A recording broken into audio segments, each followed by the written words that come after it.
Chapter 1248. Seeing Zhang Xiaobao's sullen look, Wang Wan couldn't help but laugh. I'll be okay. Others don't understand you, but I do. You're a good person who loves this nation the most in the world. You have the talent to cheat others, but you never do anything to your own people. You could have obtained more money, but after you stabilized the Tang Empire's financial situation, you let go and nurtured other businessmen. You were originally an unruly person, but when faced with the accusations of the Tang people, you chose to endure. You had countless reasons and excuses to explain clearly, but you still chose to remain silent. Some people may think that you're weak, but in my eyes, you're a real man. Whether you're weak or not, ask the original Tubo people, ask the Turks, ask the Xinhua people, ask the Japanese people, ask the north of Hebei province, which is the 3 northeastern provinces, and they will give a fair answer. In fact, Wang Wan was not worried that Zhang Xiaobao would lose confidence and stop using his abilities for the Tang Empire, because she believed that as long as Zhang Xiaobao saw the children of the Tang Empire, he would definitely be firm in his confidence. That Grandpa Dean had already gone deep into his soul. Speaking of which, whether it was China in the past or the current Tang Empire, they should all thank such an ordinary and great old man. He used his life to write a legend that followed the trajectory of the track. Zhang Xiaobao suddenly hugged Wang Wan and kissed her. As if he had taken advantage of her, he said, "You should support me. You're my wife. If you don't support me, who will you support?" Yes, you're my God. God, how did I meet you? Wang Wan replied with a smile. Same, you're also my God. It's so mushy. Don't pinch me. I hate women pinching men, especially on the ribs. I can't use any strength. Look, I'll analyze it for you. Zhang Xiaobao grabbed Wang Wan's hand and said, "Oh, there's a talk?" Wang Wan asked cooperatively. "It's an analysis. Look, yes, I admit that the 12 national policies I took out will cause social unrest, but that's because society is already on the brink of unrest. Ever since we started suggesting that the imperial court help raise children and take care of pregnant women, that sum of money was the source of unrest. Do you agree that the welfare of society can never exceed the minimum average income of society? Otherwise, there would be a deficit, and it would not be a deficit in the development process. A deficit in development could bring about future profits, and a deficit in welfare would not only increase consumption, but also disguise inflation. So why do I insist on giving a lot of benefits to pregnant babies? One reason was that I needed a large number of people, and the other reason was that the Agrarian Technology Research Department already had technology that could be applied in daily life. This is the so-called civilian technology. Actually, I have always put civilian and military together. I'm not afraid of others stealing from the people of Great Tang. Of the surrounding countries, other than Japan, I'm concerned about their intelligence. Even if I give them technology, they won't be able to learn it. They're all too stupid. Of course, Russia is still possible, but is there a Russia now? Our people in Hebei province have been moving there for construction and exploration. I won't give them a chance to establish a country, right? Zhang Xiaobao said a lot, not only for Wang Wan, but also for himself. He was very strong in front of outsiders, but when facing Wang Wan, he showed his weak side. This was a kind of trust for his partner, a kind of dependence.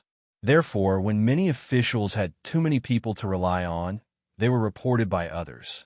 The officials who were strong and calculative in front of the public also needed a harbor for their souls. If they had too many harbors, they would not be able to take care of them when distributing resources. Therefore, internal wars became the source of division. Wang Wan also needed a harbor. In this world, she was no different from Zhang Xiaobao. She couldn't find a partner by relying on local materials. Otherwise, she would always be lonely in her heart. Of course, Wang Wan said to Zhang Xiaobao more than once that if the child lying next to her was the person who held the child hostage, she would find a way to kill him. She would rather be lonely than compromise with that kind of person. Whether it was the gap in social status or personality, she couldn't accept that kind of person. As for Zhang Xiaobao, she felt no problem. No matter where Zhang Xiaobao was, he must have a place. Only with this kind of person could there be common topics and ideals. Therefore, when Zhang Xiaobao said what was in his heart, Wang Wan gently leaned on Zhang Xiaobao and said, "So you asked me to accompany you to walk on the edge of social contradictions and outbreak. You still have the spirit of adventure in your bones. But now you've caused the contradictions. Why don't you do something? What do I count as? Without the influence of other powers facing the current situation, I am far too relaxed. Li Longji has been fooled by us, and the other ministers are just a piece of cake." However, Li Longji didn't lose out. We don't want his throne. We're content with being in charge of the currency, economic planning, and strategic deployment. In fact, they haven't encountered a more difficult time. Yes, first, I centralized production in agriculture and handicrafts. Then, I raised the working conditions of the workers and forced merchants to choose those with high grades when choosing workers. This caused a group of people to lose their jobs. The scariest thing about people losing their jobs isn't that they don't have money, but that they're used to the sudden change in their working environment. Most people are obedient and like to listen to other people's orders. After many years, they'll be at a loss if that person doesn't order them around anymore. My goal is to let them know in advance that they can make their own decisions. Even if others endlessly change, they can still make accurate judgments and live a good life. During this process, I didn't give up, nor did I use shock therapy. I didn't let the unemployed bear the losses of the change. I provided them with employment training institutions. They receive free training and benefits, just like in the United States. That's why that man kidnapped his own child. It's the same problem. His unemployment isn't absolute. It's relative. If he has a job, he doesn't want a low income. At the same time, he doesn't want to bear the pain and tiredness of training. Say our social and educational benefits are the same as Germany's. Our employment is the same as America's. Our stability is something that Iceland desires but can't achieve. Our military strength is something that neutral countries like Austria don't even dare to think about. And our care for our citizens is deeply rooted in Chinese Confucianism. Why do you have to push the blame to us when there's a problem? Based on what? Where do these rules come from? Zhang Xiaobao started slamming the table as he spoke. Wang Wan straightened her back and pushed Zhang Xiaobao with all her strength. She laughed and slammed the table with Zhang Xiaobao. When Zhang Xiaobao saw Wang Wan's expression, he paused and laughed as well. People are fucking insatiable. It's such a good era. Cherish it, fuck. Zhang Xiaobao muttered again. You're scolding me. Wang Wan was still laughing. No, I'm saying that after we occupy India and many other places to plant grass, we'll turn them into large pastures. We'll transport them to the riverside and seaside through their trains, and then transport them to the Tang Empire. We need to build big ships. It seems that the transportation cost is too high, but as long as the cost of raising is reduced, it can be equal to the domestic cost. It has to be equal, even if it's lower than the domestic cost. Otherwise, it will have a huge impact on the domestic animal husbandry industry. I plan to divert 70% of the people who have a real career and send them to the battlefield in the form of transportation. Zhang Xiaobao finally said his plan to deal with the turmoil caused by the 12 national policy articles. Wang Wan pondered for a moment before saying, by the time they arrive, the front lines will have already advanced, and they will be at the rear. You want them to contract other people's land and lower taxes, right? It's tax-free, and we'll also provide them with interest-free loans. We have so much money, and Li Longji has so much internal funds. After the agriculture and handicraft industry cluster, we can't possibly keep so much tax revenue in the bank. As long as the military can ensure the safety of their livestock and produce results within 3 years, flourish within 5 years, and 10 years, we don't even need 10 years. Once they have money, they will definitely attract the envy of other people in the country, and they will immediately follow suit. We'll rotate the troops there and continue to expand. This is called stable colonization. I won't foolishly send people to faraway places. When the time comes, we'll let them play the game of independence with the Tang Empire. Empire on which the sun never sets is a dream. Zhang Xiaobao's words were something that even the people of his era wouldn't be able to understand. They also didn't have the time to understand. They were all in different positions, and they were all busy with their lives and dignity. I feel that you care a lot about 5 years. Why is that? As an intellectual woman, Wang Wan knew how to cooperate. You're asking me?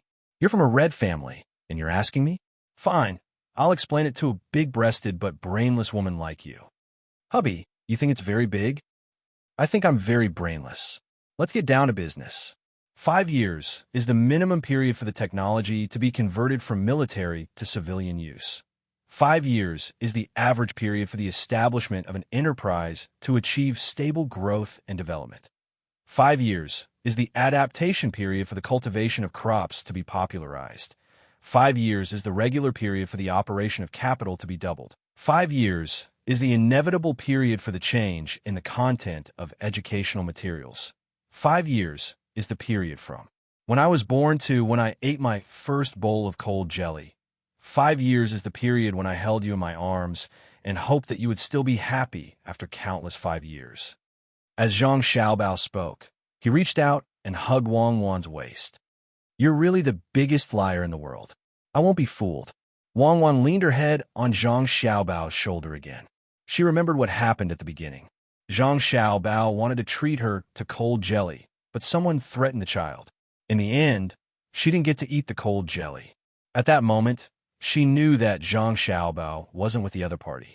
After coming over, she asked Zhang Xiaobao. Zhang Xiaobao's regret was why he couldn't eat the cold jelly again. Well, she and Xiaobao were both crazy. What they thought before they died was different from others. It definitely couldn't be explained by the word free and easy. You found out. I'm really a liar. I'll deceive the whole world to bless and cheer for you. If anyone dares to oppose, I'll deceive them to death. Zhang Xiaobao put his other hand around Wang Wan's waist and carried her to the bedroom. What are you doing in broad daylight? Don't worry. I won't do anything else. No, I don't trust you. Wang Wan suddenly stopped. She remembered that she seemed to have said this to Zhang Xiaobao before. She said, No, I don't trust you. My mission is to bring you back. Damn the 5-year rule. It actually reminded her of the past. I know. Your mission is to bring me back. Then why don't you carry me? Zhang Xiaobao's EQ, IQ, and psychological foundation exploded at this moment. In fact, when he was talking about the 5-year rule, he had already thought of the past at the last moment. He just didn't expect Wang Wan to be so cooperative. Fortunately, I came with you. Otherwise, you would have ruined many girls. Wang Wan sighed in her heart. You've investigated me. What women do you think I had in the past? Who knows? Just like you said, the 160 billion data we got from the investigation is inaccurate. There are always loopholes. Then I'll whisper to you in private now. No one can hear. No, how can you be like this? Liar and hooligan. Aya. Hubby, tell me, when will you release the remedial measures? I'm planning to. Since you're scheming against me, we'll talk about it in the future. Wait, Xiaobao, let me tell you. Who would have thought that the wind and rain of that year would be sad and lonely? Since ancient times, it's difficult for ambitious and ruthless people to stay for long. I've never been a hero, but I've always been quiet at night. The unfinished business of winter and summer in my previous life, I'll share it with you tonight. It's enough to have you in this life. Chapter 1249. Before the enemy had reached the Great Tang, the people of Great Tang felt that the war was both distant and close. Every day, the newspapers would take out a small section to describe the general progress of the war, how far they had advanced, and how many enemies they had killed or captured. Or, the Great Tang had used up too much ammunition and retreated a few li to reduce their supply line. Occasionally, there would be a section describing the environment and resources of the battlefield. After the people read it, some would sigh that there was good stuff in a war zone, some would be troubled as to how to transport the good stuff back to their country, and some would just let it be. In any case, they would have to sell it for money, so they couldn't give it away for free. They could transport it whenever they wanted. The articles in the newspapers didn't mainly describe these things, but how brave the soldiers were and how they overcame the difficulties they faced. Iron and blood intertwined, and it was like an eternal song that lingered in the hearts of the people. While the people felt this from the newspapers, their lives were also affected by the war. Almost every day, they would see a convoy transporting supplies, and when they occasionally met, they would greet each other. The transport teams didn't transport the supplies to the front line in one go, but in different sections. After delivering the goods to the front line, they would see if the other side had anything good from the front line. If they did, they would transport it to the other side for the exchange, or they would send it to a designated place to store it. As long as the people saw the logistics teams of the war, no matter what the situation was, they would definitely make way for them. The people were keenly aware that the great Tang army hadn't lost many people. While it was a little difficult, life was very precious. This was because of the rules set down by Cuckoo and Xiaobao. Using ammunition to exchange for a life was a price that could be paid for one life. In reality, there had never been a case of using 10 million shells to exchange for one life, but there were still cases where a few or a dozen shells were fired to prevent their own people from taking risks. Whose lives weren't lives? The people consciously did their best to make things more convenient for the transport teams. When they saw a heavy carriage crushing the road, they would gather a few people and take the initiative to fix it. As for the number of people who were killed by the cannonballs in the war, the people were very indifferent. It was just like when they heard that someone in a neighboring village had died in childbirth. They would just sigh and forget about it. Their lives would not be changed by the dead pregnant woman. And it was even more so for the people who were killed by the cannonballs. There was not a single anti-war demonstration. Not a single Tang citizen complained that the Tang army was killing too many people, and not a single person accused Zhang Xiaobao and Wang Wan of being utterly devoid of conscience for taking the initiative to plunder the war. Everyone used their own actions to support the war effort. When they returned home, some offered incense and prayed, hoping that the war would go smoothly and that Xiaobao and Cuckoo would live a long life. The most realistic effect of the war was an increase in the price of goods. The people who pulled the carts found that the price of a jar of butter, which had been introduced 3 years ago, had increased from 6 copper coins to 10 copper coins. The people who bought the kitchen knives and sickles found that the original 5 copper coins worth of kitchen knives had now become 7 copper coins, and it was said that the price was still rising.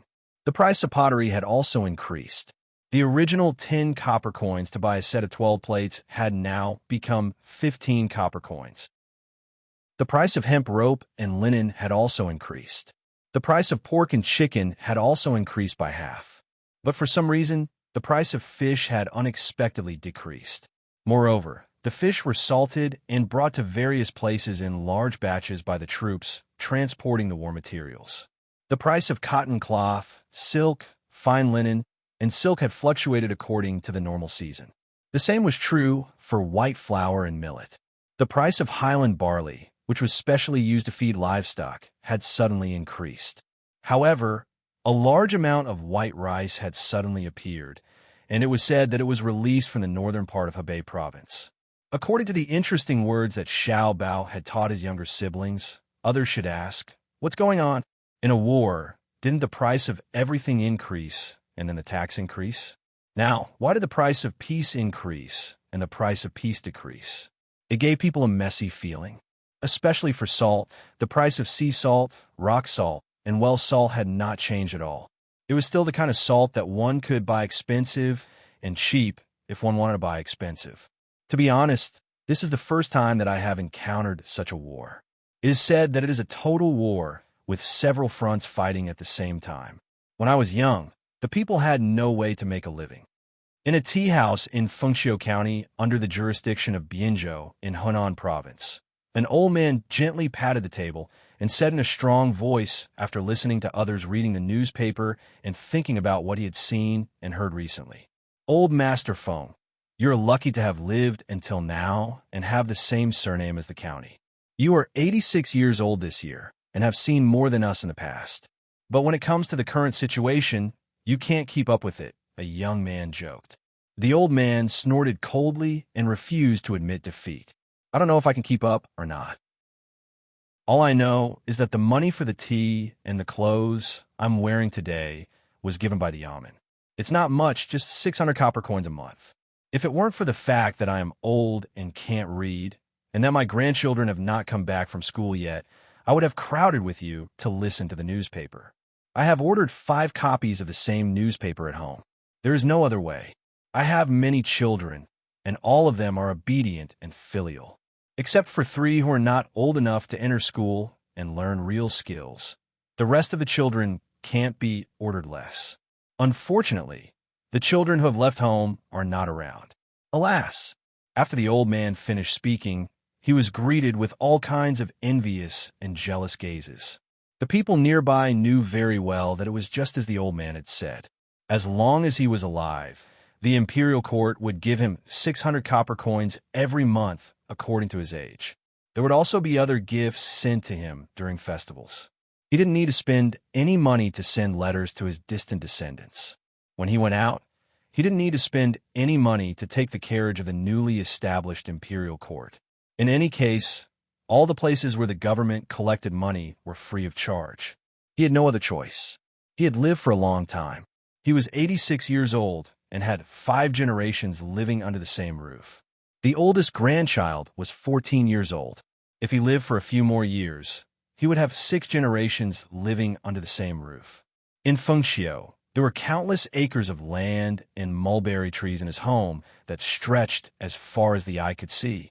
Because there were too many people in his home, many of them had left to seek development in other places. They could live and give birth to more children. When the government had policies, the local officials would come to discuss with him and ask if he needed anything. In the past, he would always raise conditions that were beneficial to him, and the officials would agree to them one by one. But now he had learned to be smart. When the officials came to ask, he would directly support them without any conditions. This made many people with bad intentions very disappointed. They hoped that the old man would raise conditions or even refuse to carry out the orders of the government.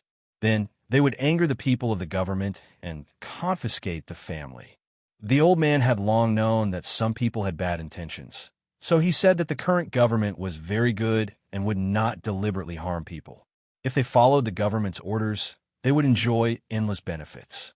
Sure enough, there were a few times when the entire family supported the government's policies. The government gave his family an excellent family plaque. The good thing was that every time the government organized a small event, they would send someone to send a letter asking if his family was willing to participate. The government would take care of all the expenses, and when they returned, they would receive gifts. If his family wanted to get a loan from the Great Tang Bank, they would have priority. There were no other benefits. The benefits were shared by the people of Great Tang, and it was impossible to take away others' benefits just to stand out. Thus, some people gave their blessings, some were envious, and very few were jealous. As for what they were jealous of, they could not say. After all, they could not say that they were jealous of the old man's age. But no one criticized the old man's support for the government, because the government was worth supporting.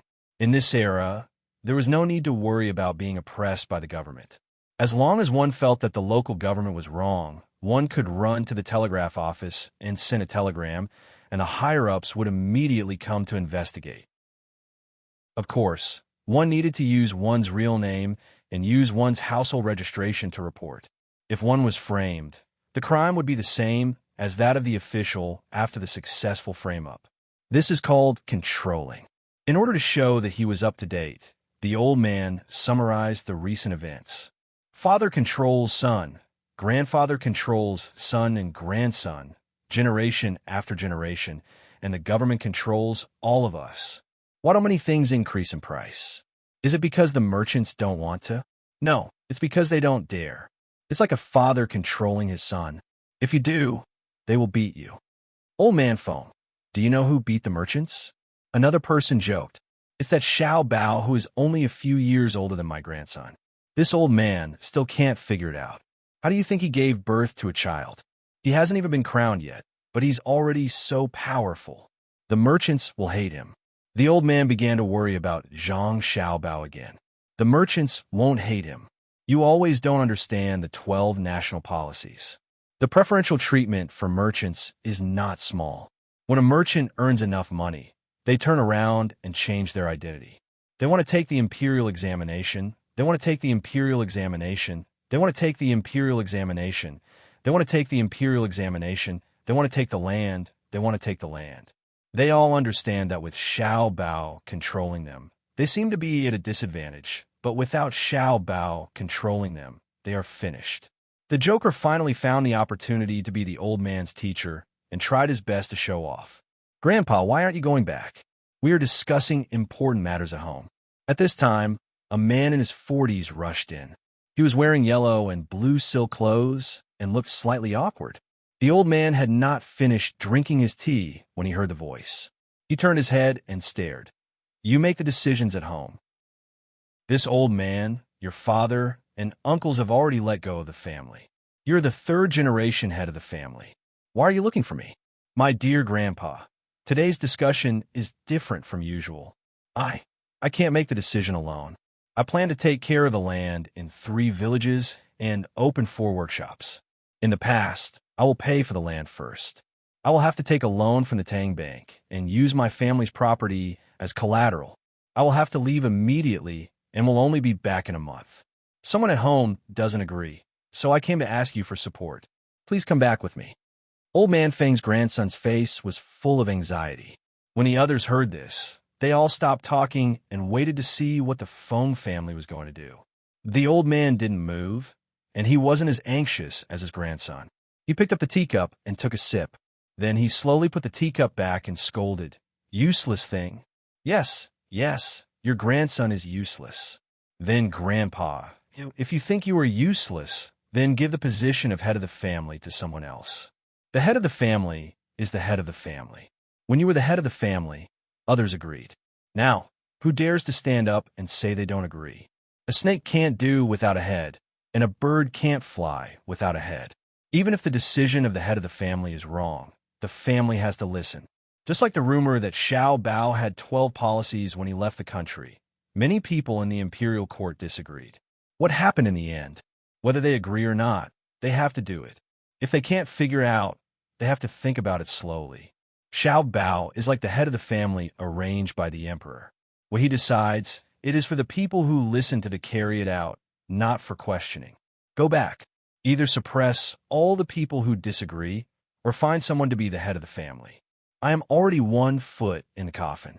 Do you want me to worry? After the old man lectured him, he turned back and no longer paid attention to his grandson. The current head of the Feng family was scolded by his grandfather. He stood at the door and thought about it. He gritted his teeth. "Grandpa, don't worry and drink tea. Your grandson will go back and deal with it.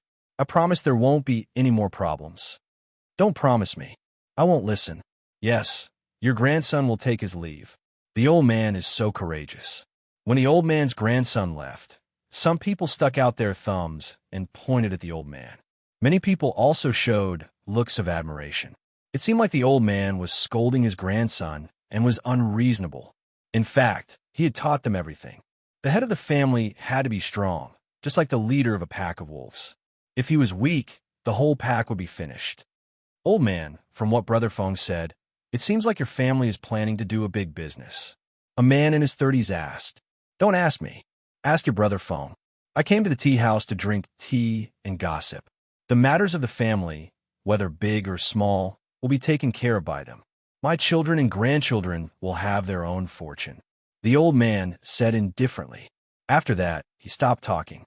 He picked up his teacup and squinted his eyes, thinking about something. The old man's grandson was called Feng Liang. He was not the oldest grandson of the old man, but he was the most capable grandson. That was why he was chosen as the head of the family. He almost became a high scholar, but the government cheated and his position was taken by someone else. Many people said that with his knowledge, it would be no problem for him to become a grand scholar. Unfortunately, he was born at the wrong time. He was 19 that year. After being reprimanded by his grandfather, he couldn't help but think about the past when he was being taken home. Feng Liang clearly remembered that when he was young, he was very smart and eager to learn. His family had land and money. Because the government school was too far away, his family specially found a teacher to teach him. He could write poems, compose essays, and comment on current affairs. He was in the limelight for a while, but that damn county magistrate actually got in touch with the examiner of the provincial government during the exam and used someone else to push him down. At that time, he hated, resented, and was depressed. He didn't know how he got through it. Others looked at him differently, and his close brothers and sisters in the family unnaturally communicated with each other. At that time, he was on the verge of death and wanted to find a rope to hang from a crooked tree. Later, it was his grandfather who found him and told him that many people lived worse lives than him, but they lived happier lives than him because they had the belief to live on. Some did it for their parents, some did it for their wives and children, and some had unyielding ambitions. Failure wasn't scary. Countless people failed for decades and finally became successful late. Some started earning big money at the age of 20 and became rich at the age of 40. Some started to learn how to earn money at the age of 40 and became rich at the age of 50. Who was worried and who was inferior? So what was scary was falling and never wanting to get up again. So what if you became a grand scholar at the age of 19? How many young geniuses can you remember today? If you continue to live and work hard for the family wouldn't have raised you in vain. It was easy to die, but what about the family's money and effort to nurture you? Feng Liang clearly remembered that he didn't want to die at that time. He wanted to continue doing things for the family that had provided him with so much help. He decided to become the head of the family and lead the Feng family to prominence. He waited for 20 years before finally having the opportunity in front of him. Furthermore, the era was different. It wasn't like the past. In the past, there could be people who could push him down. Now, who would dare? That former county magistrate, who was promoted to the state government's army, was still dealt with 3 years ago. As long as he met a good ruler, he could do whatever he wanted. The current situation was arranged by Xiao Bao. Those who had the ability could definitely go up and take over the land and organize the workshops. If they missed this opportunity, they wouldn't be able to get it again in the future. Xiao Bao, I believe that you will definitely not harm others. I, Feng Liang, will bet with you. Feng Liang clenched his fist and encouraged himself. When the driver heard the commotion, he shook his head and waved his whip in the air to urge the horse to move faster. His heart was filled with worry. In the past, the family had enough money. If they wanted to do something, they would first set aside a portion of the money and then use the rest to do it. Furthermore, the property and land deeds were not touched. Even if there was a problem, the loss would only be the portion that was taken out. It wouldn't affect the family's foundation. Now, the head of the family actually wanted to rent out the land of the other 2 villages. He also wanted to buy technology and equipment to build 4 large workshops. He had taken out all the family's money and even had to mortgage things to get loans. If something went wrong, there would be no one left in the family. It was too risky. When he returned home, Feng Liang directly used a strong tone to pass his decision. He told the people in the family that they could either transfer his position to someone else or listen to him. There was no third choice. The people in the family compromised. In the past 10 years, they were used to Feng Liang acting as the head of the family. If someone else suddenly took over, they wouldn't be able to support such a large family. Feng Liang first went to find the village chief of the 2 villages. In fact, the Feng family's village didn't only have his surname. The village had a population of more than 600, and his family only accounted for half of it. Moreover, his family also had a manor. He first settled the people in his village, then signed a new agreement with the manor. The previous agreement of selling one's body was no longer allowed. The government allowed slaves to exist, but they didn't allow the Tang people to be slaves of the great Tang people. Thus, the previous contracts of selling one's body were changed to employment contracts. The value of a person was reevaluated, and the slaves with the contract could complain to the government at any time. When the time came, the government would help to cancel the contract. Whoever disagreed would be punished. The government didn't enforce this because some people weren't willing to change their status as slaves. For many generations, they were used to living with a master. Usually, there was no distinction between master and servant. In fact, the master even treated some of the servants better than the people they hired. For example, if they were tired from work, the master would arrange for them to rest. If they were sick, they would be treated. Of course, this wasn't necessary now. Now, there was free treatment. If you wanted to work more without rest, the master would order you to stop working. At first glance, it seemed that these people had lost their freedom, but in fact, they were living very well. The government didn't care. For example, 100 years before Zhang Xiaobao and Wang Wan, foreign investors would force them to commit suicide every few days. The government didn't care, let alone this kind of master who treated his servants well.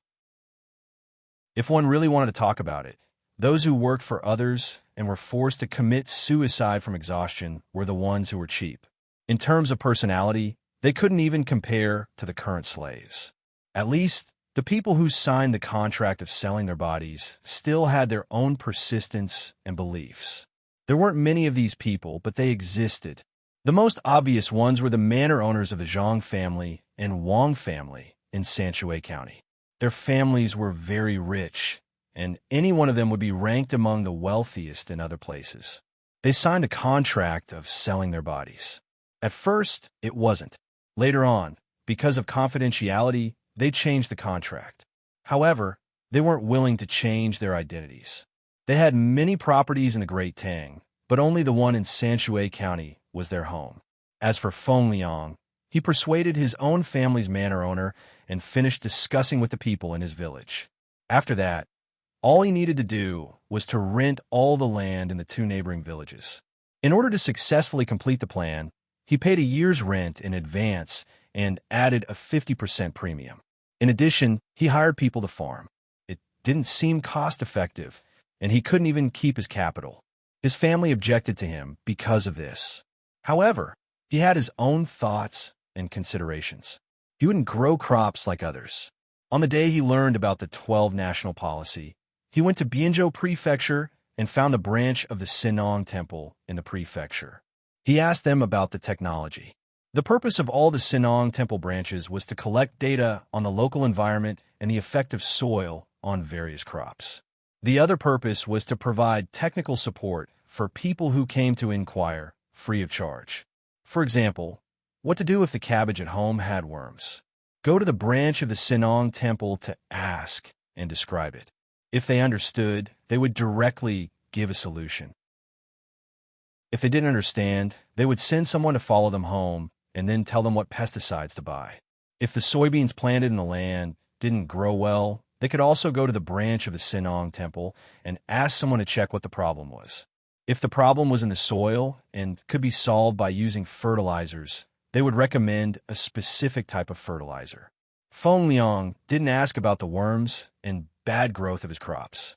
He asked the Sinong Temple if there were any new varieties that he planned to bring over to try planting.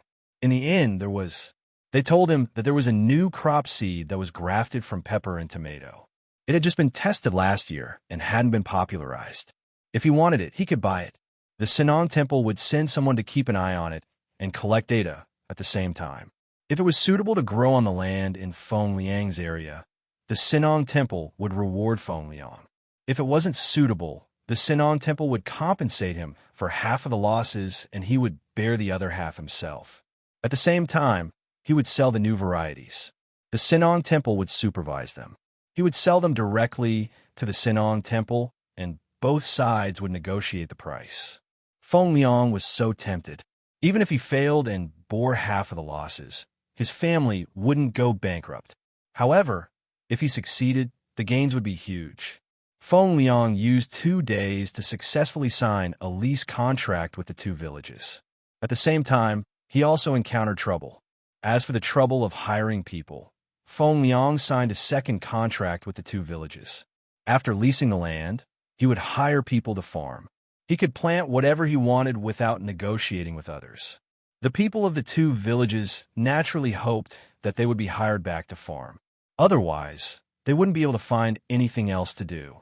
In fact, the two villages and the people of Feng Liang's village didn't lose anything. Feng Liang was leasing at a premium. The extra 50% was enough to make up for the losses of the original landowner.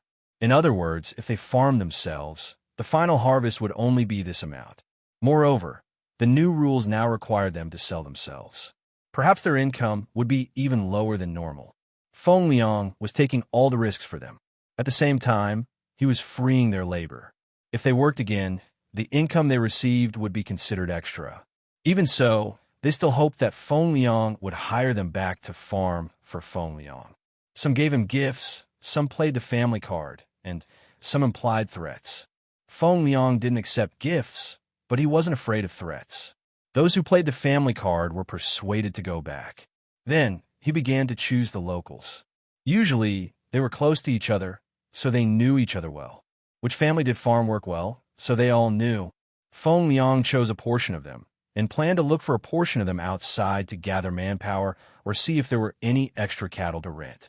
When the remaining people who weren't chosen complained, Feng Liang told them about the 4 workshops and was willing to hire the locals to work in the workshops. This way, it would be much easier for him to control. People who were good at farming were usually men. Women didn't have strength, and there were also men who had strength but lacked skills. They were the kind that were more stupid.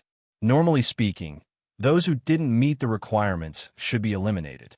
Most businessmen would choose this, or they would lose money. Feng Liang originally planned to do the same. Later, he referred to the Zhang Wang and Wang families in Sanshui County and found that the 2 families used a very reasonable labor distribution method more than 10 years ago. Every farmer didn't look very tired, but they were very efficient. No matter who was in the Zhang and Wang families' farmsteads, they were all useful. Even if they were children, when they were not in class, they could play around and help out the master's family. Even if they were lame, they would be given a very good job. For example, if they were afraid that birds would eat grains, they would be given some firecrackers. They would sit there and drink tea while looking at the fields. When they saw a bird coming, they would set off a whip, or even make a whip that was used to drive a carriage. If they had skills, the crippled people would help make baskets.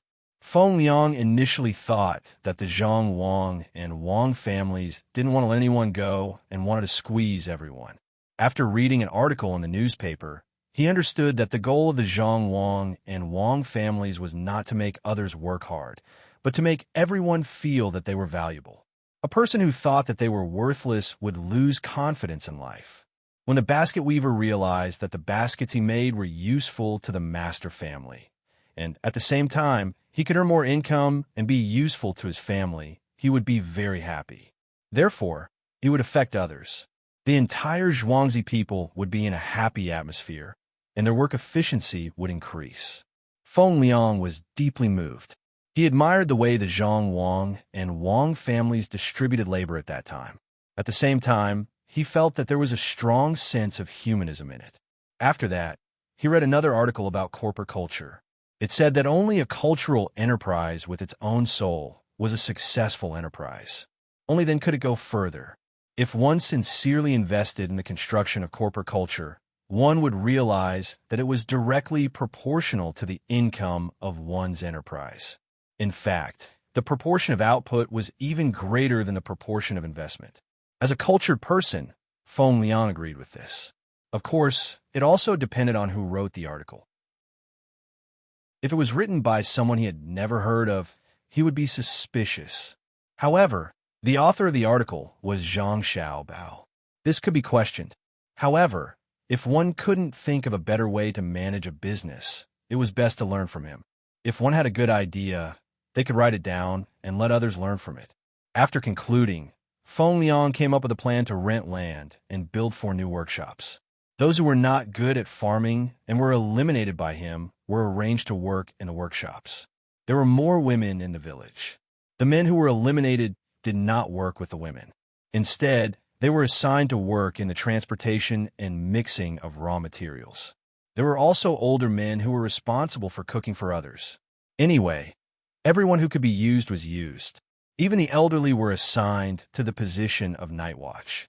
The advantage of doing so was that the villagers did not have to work outside. If the men stayed behind to farm, what would happen to their wives at home? Would they stay there and not work? Or would they run outside to find a job? Would the men still have a mood to farm? The workshop's factory had not been built yet. While Feng Liang arranged for people to build the house and level the land, he ran to the county yamen to ask about the grading of the types of work. He explained his situation to the yamen and asked the yamen to send people to his home to grade his hired workers. It was a little troublesome because the grading of farming depended on the results of the work. Feng Liang first asked the yamen to put it on the agenda. Then, he asked the yamen to help him train his hired workers. This was free. He did not want the welfare subsidies for a period of unemployment. He requested that the Yaman's trainees be specially trained according to his requirements. The Yaman usually considered everything, but after hearing Feng Liang's words, they felt that it was okay and sent people over. There were many people in the 3 villages, so it was not a problem to send people over. It was not a waste of the Yaman's training resources. While the training was going on, Feng Liang ran to Bianzhou's Kaifeng Manor and wrote notice. He stood beside the Yaman's bulletin board and raised it to shout, "Free volunteer assistance base for students is provided. Not only is there no charge, but accommodation and food are also provided. The local people are kind and gentle. The local children are obedient and cute. The local accommodation environment is comfortable and the food is reasonable.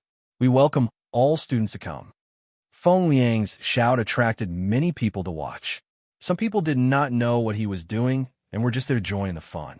Some people revealed a look of realization. One of the 12 national policies said that if students wanted to qualify for the imperial examination, they had to do 200 days of volunteer work and 100 days of free teaching. The main emphasis was on teaching. If they were willing, the first 200 days could also be used for teaching. In total, they would be qualified for the examination after teaching for 300 days. At the moment, most people were in a wait-and-see period when it came to the 12 national policies. Very few people were actually taking action. Feng Liang was considered to be the group of people who were eating crabs in advance. Seeing that the number of onlookers was gradually increasing, he rolled his eyes and shouted again, "I promise that within 3 months, I will build a library. There will be all kinds of books in it, and all the writing tools will be provided by me. Students can teach their children while learning by themselves. There is no need to pay any fees. At the same time, there are countless talented students in the schools around the village. Every month, I will fund a student exchange gathering. Come, only I know what you need. Come, I will definitely provide you with a good teaching and learning environment. If you miss it, you won't be able to find someone like me. Hey, why are you calling that? Are you different from others? I don't believe that I will regret missing out on you. I think you're just like that." Someone in the crowd jeered. Feng Liang knew that the person who jeered was definitely not a student, but he could not scold back. He revealed a gentle smile, looked in the direction of the voice, and nodded gently. "Good question. What do I have that is better than others? First of all, my family is quite rich, enough to support me to fulfill my promise. I'm not showing off. Everyone knows that the richest families in Tang Dynasty are the Zhang family and the Wang family. Showing off your wealth will only make people look down on you. This is the second advantage that I want to talk about. I am not as rich as Xiao Bao, but I am like him and Cuckoo. I have a heart that cares for children. I hope that the children in our village and the surrounding villages will have good teachers. I really can't teach them all by myself. Although I should have been a high scholar, I was forcefully pushed down by others. Keep bragging. You think you are a high scholar? I believe in rotten people." Someone jeered again. His words were a little harsh, so the moment he finished, the person beside him gave up his seat and kept a certain distance from him. In the end, he was despised by others. He lowered his head and disappeared into the crowd. At this moment, Feng Liang really wanted to rush over and beat up the person who jeered, but he knew that he had to control himself. He still revealed a warm smile and said, "Yes, actually, you can say that I am bragging. I feel that if you want to brag, you have to have the ability to do so. I will brag. I will brag with all my strength. I will blow away the clouds and see the morning sun. The morning sun shines without sorrow. Without sorrow, without sorrow, in the country, children roam together with laughter. I ask which side do the children laugh? The children laugh and point at the emperor. The pillar of the emperor, the Huiying Hall, illuminates the country and gradually becomes stronger. After Feng Liang finished speaking, the surroundings immediately quietened down. Everyone looked at Feng Liang differently. He was indeed a student. His words flowed like water, and his words were eloquent. "Good, well said. Unfortunately, I am not a student, so I can't go to your place to teach children. Do you have any students? Go quickly, follow this big brother. You definitely won't lose out. When you have nothing to do, you can even communicate." Someone began to support him. That's right, that's right. Look at how well he said it. I don't understand the meaning, but it is very comfortable to listen to. Another person echoed. Finally, someone walked out and approached Feng Liang. He asked, "When will you start? Don't you have a teacher to teach you now?" There are 150 children in the surrounding 3 villages, but there are only 6 teachers. That's not enough at all. There aren't enough subjects, so I can only teach the Analects of Confucius and simple arithmetic. I want to add in all the subjects. I'm currently studying geography and physics, and I'm still taking the chemistry exam. After I pass the exam, I'll be able to obtain the experimental equipment provided by the imperial court, and I'll use it to teach the children. Feng Liang said sincerely. He was indeed doing so. Count me in. Don't shout here. I'll help you find a few more people. With everyone contacting each other, there will be more people who want to volunteer. The person who stood forward persuaded Feng Liang. Feng Liang nodded immediately. All right, I'll treat you to a drink. We'll talk while drinking. In fact, it's best to start work now. The sooner we finish the 300 days of work, the sooner we don't have to worry when we want to take the exam in the future. It's useless to wait and see. Will Xiao Bao change the national policy? I heard that when the imperial court is discussing, His Majesty only allows everyone to listen, watch, and discuss, but is not allowed to object. Xiao Bao is playing a big game of chess. Don't think that you can reverse the tide. Feng Liang spoke very loudly for others to hear. When he was about to leave, he turned around and shouted, "My family is from Fengqiu County. My surname is Feng. Anyone who is interested in developing there can come and take a look first. I'll definitely be waiting for you." There was a clamor of agreement from the surrounding crowd. Feng Liang was relieved. Now, he didn't have to worry about the children of his employees. With a good teaching environment and teachers, he believed that the employees would work in peace. At the same time, they would stay in the local area to develop. Even if the skills of the employees improved in the future, and someone wanted to spend a large sum of money to rope them in, the employees would first have to consider if it was worth it to leave the local area to earn more money. Would others still provide their children with such a good education environment and care? Feng Liang was the first batch of people to take action when the 12 national policies were released. There were also people who were not in business or agriculture who actively joined the army to receive military training. Some of them wanted to complete the stipulated time for this year's military training as soon as possible, while others wanted to practice guns. Usually, they could only see guns made of wood. It was satisfying to hold them in their hands or shoot out fireworks horizontally. It was not easy to get the chance to touch a real gun. At the same time, they did not need to worry about being sent to the front lines to fight right after they started training. Then, they would be beaten to death because they did not learn the basics well. It would probably take them at least 2 years to learn.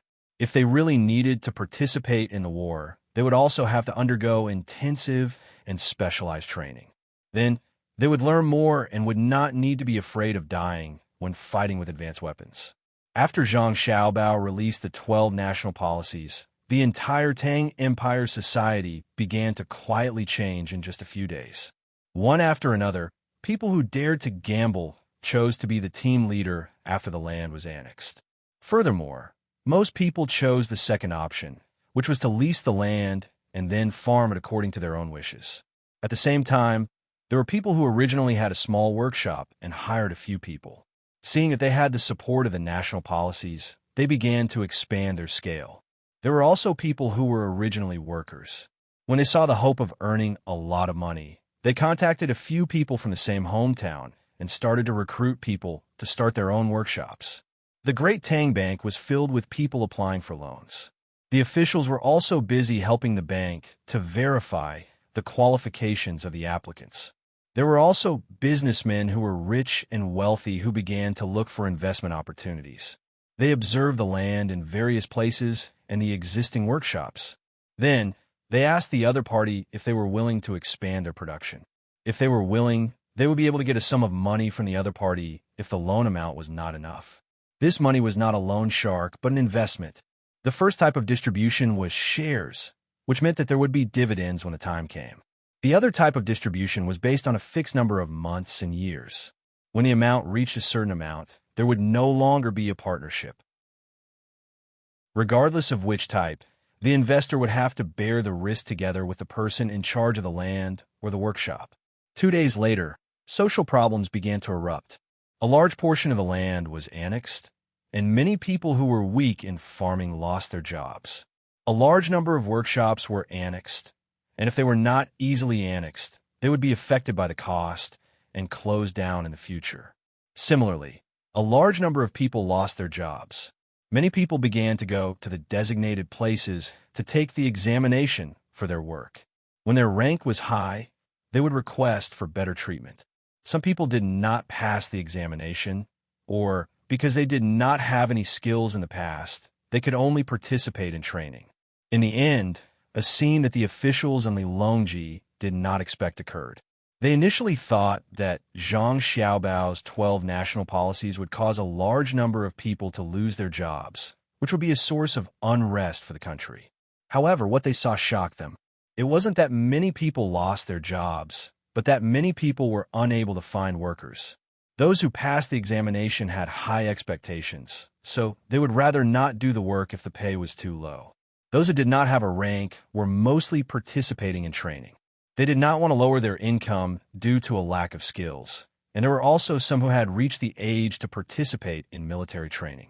For a moment, Great Tang's manpower shortage appeared, and many workshops and merchants were extremely anxious.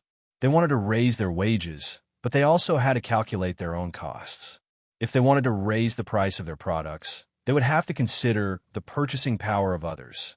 This was especially so when Zhang Xiaobao refused to allow the price to rise. During the morning court session, Lilongji shouted to the officials below, "Xiaobao is truly infuriating this emperor." His detailed explanation did not mention what to do about this matter. The officials remained silent. In any case, he was not talking about them, but Zhang Xiaobao. Only after he was done talking could they move on to the next step of the discussion. "Speak. What did you all say at the start? You all said that there would be a large number of people losing their jobs, but what about now? You can't find any workers. Isn't that miraculous? Didn't you all think that you have learned very well? Now, I want you all to explain to this emperor what went wrong." Of course, Lilongji couldn't possibly look for Zhang Xiaobao. It was too far away, and there was no point in sending a telegram. Wouldn't that mean that he had admitted defeat? How difficult was it to beat Xiaobao? This was an opportunity. Could it be that none of his subordinates could think of a solution? The officials remained silent. In any case, they would just hide as long as they weren't called. The Minister of Revenue, Wang Bei, stepped forward and said, "This subject doesn't know why this situation happened, but this subject wants to say that the expenditure of the national treasury has increased recently. Training people is money, so is the evaluation. Also, the training of the recruited soldiers is also money. Due to the lack of manpower in the workshops and merchants, the flow of goods and cash will also decrease for a period of time. This subject is worried that there won't be enough money." Many people looked at Wang Bei and cursed him for lying through his teeth. How could the national treasury not have enough money? Even if there wasn't any income, it would still be enough to last for half a year. Furthermore, there was a steady flow of money into the national treasury. Could it be that the things plundered from the battlefield weren't income? Zhang Xiaobao wasn't greedy. Could it be that the things he sold to Japan and other places weren't income? Lilongji raised his eyebrows and stared at Wang Bei. Wang Bei felt his hair stand on end. Only then did he say, "Minister Wang, make a report. It needs to be detailed so that this emperor can take a look." Wang Bei was dumbfounded. Writing a report would be very troublesome, right? Lilongji's eyes swept over everyone's faces. When he saw that Zhang Zhong's expression was normal, he thought for a moment and asked, "Minister Zhang, do you have anything to say?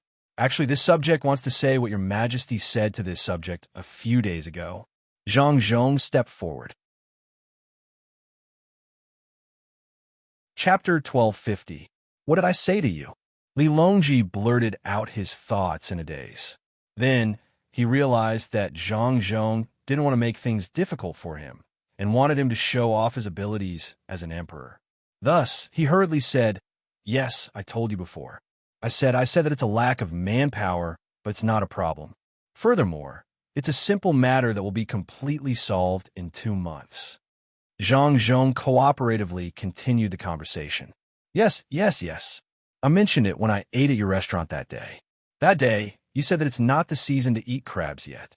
When the time comes, you should think of a way to have Xiao Bao personally cook a few crabs and send them back for everyone to try. Li Longji came to a realization and pointed at Zhang Zhong as he spoke. The officials standing on the steps watched the emperor's performance and took it as such. They were already used to it. Not only did they look at the emperor, but they also looked at their colleagues in the same way. If one day they were to see a colleague speak the truth, then they would be shocked. Zhang Zhong nodded repeatedly. Isn't it just crabs? When the time comes, I'll send a few crabs to everyone to try. It's not a big deal. Then, he continued, back then, Your Majesty said that the lack of manpower is due to the sudden influx of people participating in military training. After this year's training, everyone will understand that during a certain period of time, they won't be able to participate in the training. Next year, this busy period of time will be different. Usually, the training will take around 2 months. If it's fast, 4 to 7 days will be enough. By then, the manpower will be replenished. Furthermore, the price for recruitment will no longer be the high wage given the lack of manpower. Instead, it will return to normal and be calculated according to the grade of the job. Perhaps during this period, a group of people who helped cheat will be investigated. When everything is on the right track, there will be no need to worry about the instability of the country. With that, Zhang Zhong returned to his seat. Li Longji and the officials thought about it and felt that this was indeed the case. When the people who participated in the military training returned, and after the training, there would still be unemployment. Oh, we also said that the significance of this was that while it seemed like there would be a delay, after these 2 months, the Great Tang as a whole would have improved in terms of technology. Moreover, in the future, there would be accurate rules to measure competition, which would allow the people of the Great Tang to improve their own standards. Li Longji wasn't stupid. He had come to this conclusion from Zhang Zhong's words. It was worth it to exchange a small amount of unrest in the country for a long period of steady improvement in the country. Your Majesty is wise, the officials said in unison. Li Longji smiled and nodded. He didn't blush at all. After a short pause, he turned to Zhang Zhong and asked, this emperor also mentioned something the other day. Do you remember? Wang Ke snickered and looked at Zhang Zhong.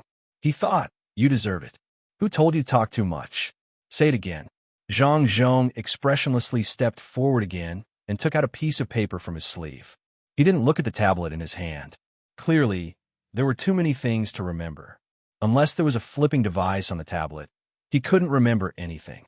With a cough, Zhang Zhong read, Your Majesty also said that people from Xinluo and Japan have begun to come to the Great Tang. Some of them will arrive immediately. There are also children and their families participating in the competition. More than 200,000 people can come at once. This group of people came at the right time. Keep them here. According to the plan discussed by Xiao Bao, this can solve a part of the shortage of workers. Moreover, they don't need to be paid too much. It's fine as long as it's 1 or 2 times more than their original salary. There's such a thing. When you mentioned it, this emperor suddenly remembered that it wasn't just the people who came back this time.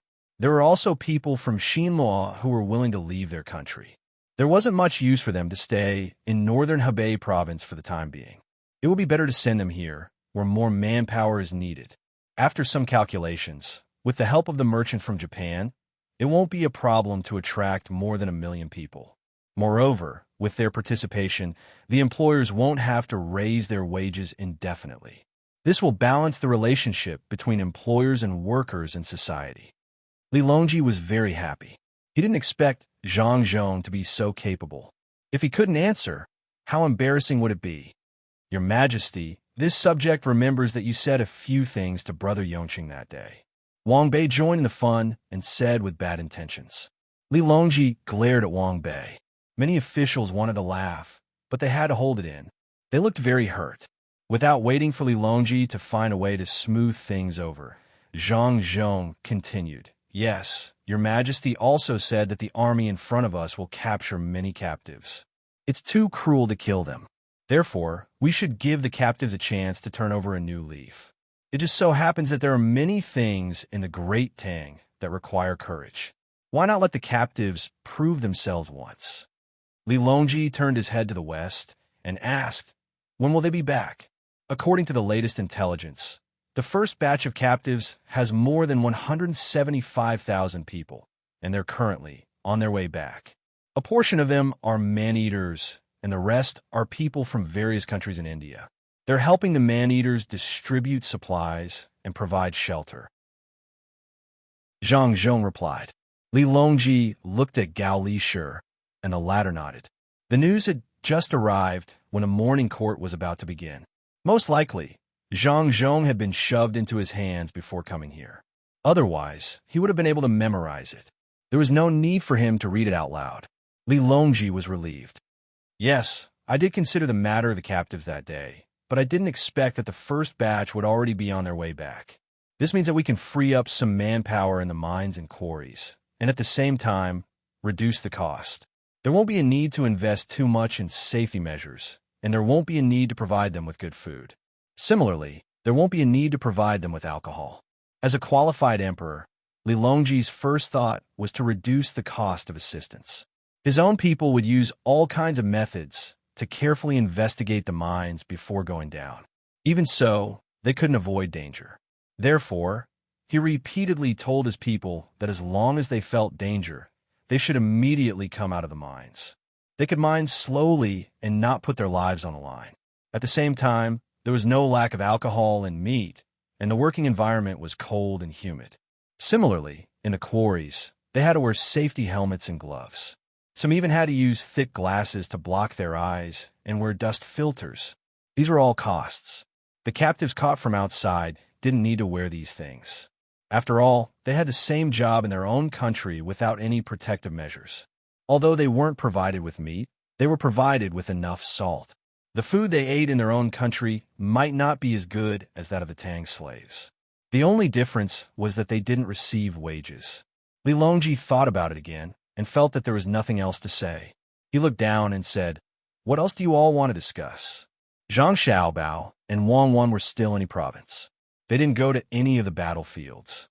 The feedback from the battlefields was good. The speed of their advance wasn't fast, but it was stable. At the same time, they saw through many of the enemy's tactics. They didn't suffer any casualties when they attacked. Lu Zhou's landing team had gone around Jinla and was heading toward the back of the duo people. If Jinla made a move, the two of them would go over personally. Their personal guards were enough to push in. Now, they just had to wait for news from the Meteor Squad. Zhang Xiaobao and Wang Wan were free now. Every morning, afternoon, and night, they would look at the map according to the news from the front line. Then, they would come up with a plan. If they could use the front line, they would use them. If they couldn't, they would abandon them. The rest of the time was spent on learning and teaching their younger siblings. Recently, Little Bei and the others would go out for about 4 hours every day. They seemed to be busier than the adults. Sometimes, they would go to other people's restaurants. Sometimes, they would listen to storytellers in the tea houses by the street. Sometimes, they would go to the nearby school to play with the children. After going out today, they only came back when it was almost time for dinner. At noon, they ate outside with the children in the school. They were picky with their food and obviously didn't feel good. At dinner, they ate half a bowl more than usual. After that, each of them held a plate of fruit and stared blankly. Wang Wan nudged Zhang Xiaobao, signaling him to see what was going on. Something was wrong. Zhang Xiaobao first called the people who accompanied them out today and asked them. They didn't find anything wrong. At noon, they ate almost nothing. Therefore, when the little ones got their food, they only got half of their usual share and ate it all. In the afternoon, they had 2 classes with a class of their own. After that, they played for a while and distributed the snacks in their bags to the children. Little Bei sang 2 songs and came back for dinner. Everything was normal. You guys made it? Zhang Xiaobao couldn't figure out what was going on. He directly asked his younger siblings. No. Little Bei shook his head. Why are you so listless? Zhang Xiaobao asked again. I'm thinking about something.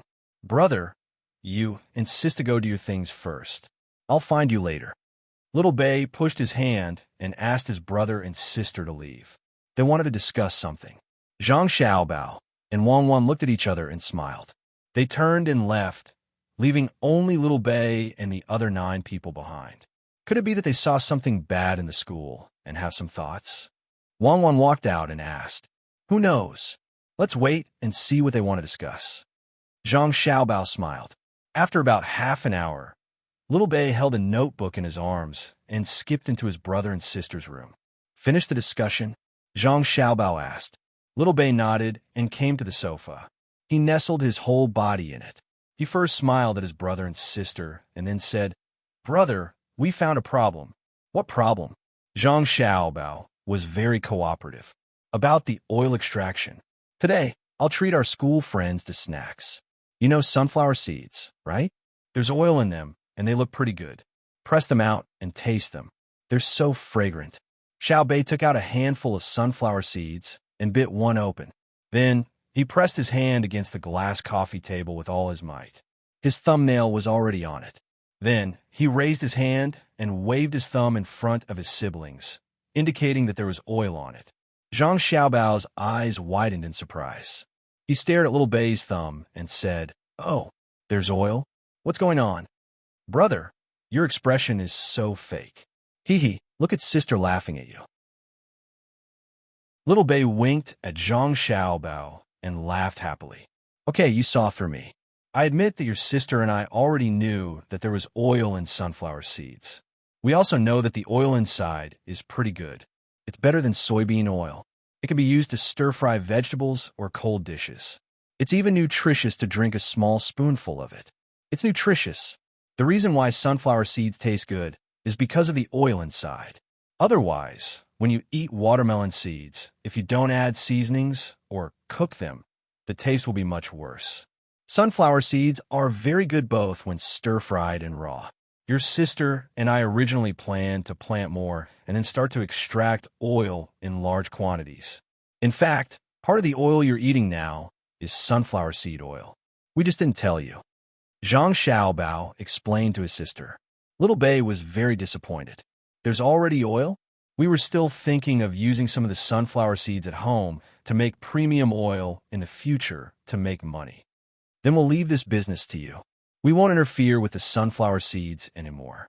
You'll be in charge. You'll build the equipment and sell it. Okay?" Zhang Xiaobao looked at Wang Wan and gave her a type of oil. "Okay, brother, sister. Don't worry. We'll definitely sell the sunflower seed oil at a higher price. Then, we'll use more of it to make cakes. Sunflower seed oil is good for the body. We'll give it to the children." Little Bei swung her 2 legs and looked very happy. She lowered her head and looked at her notebook. Then, she looked up and said to her brother, "There's still one more thing that needs to be negotiated." "Oh, what's the matter?" Zhang Xiaobao asked with a smile. "We want to buy the copyright of our family's children's Monopoly game. Then, we'll open it in Duoshire in India. We'll use their style and maps to play. At the same time, we'll send it back to China. We can also add some exotic scenery." Little Bei said to her brother. Zhang Xiaobao nodded. "Okay, your sister and I will allow you to sell the children's version of Monopoly outside. However, it must be made by us. You can't make it privately. At the same time, for every copy sold, you have to pay us 50% of the profits. Any changes to the content of the game have to be approved by us. We'll use a one-time payment method for the foreign maps and characters you sell to China. That means, no matter how much we produce or print in the future, we won't continue to pay you." Xiao Bei stared at his brother with his eyes wide open. After a few seconds, he blinked and said, "That won't do. The domestic market is so big. If we sell it overseas, there won't be many people who can afford it. We're planning to target their civilization and attack them. Besides, we have to get your permission when we play. Also, your demand for profits is too high. We have to obtain the production rights and the rights to change the characters and maps.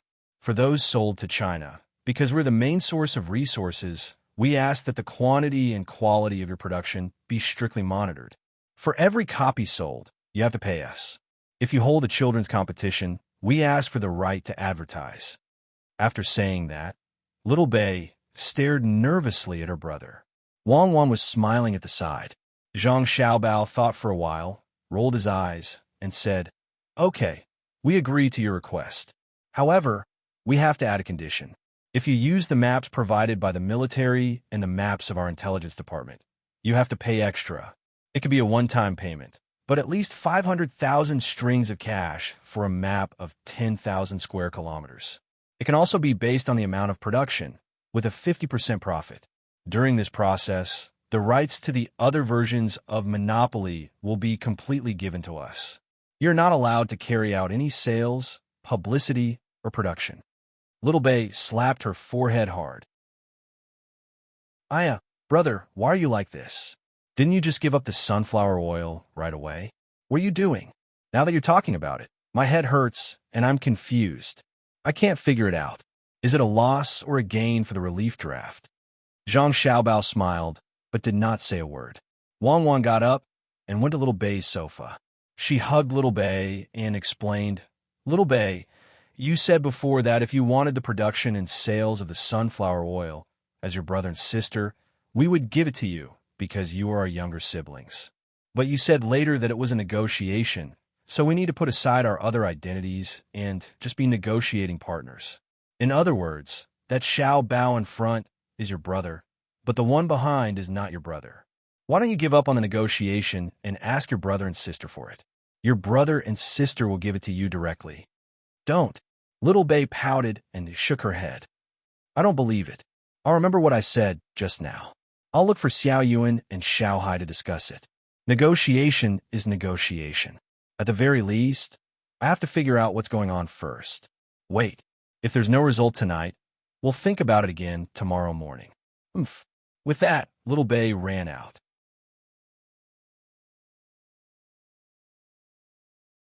Chapter 12:51. When they woke up the next morning, the 9 little guys didn't go anywhere after breakfast. They went back to their own yard to discuss things. At noon, they came out for a quick meal and turned around to go back. In the evening, Xiao Bei came back with a book in her arms. She set up a carriage and negotiated with her brother.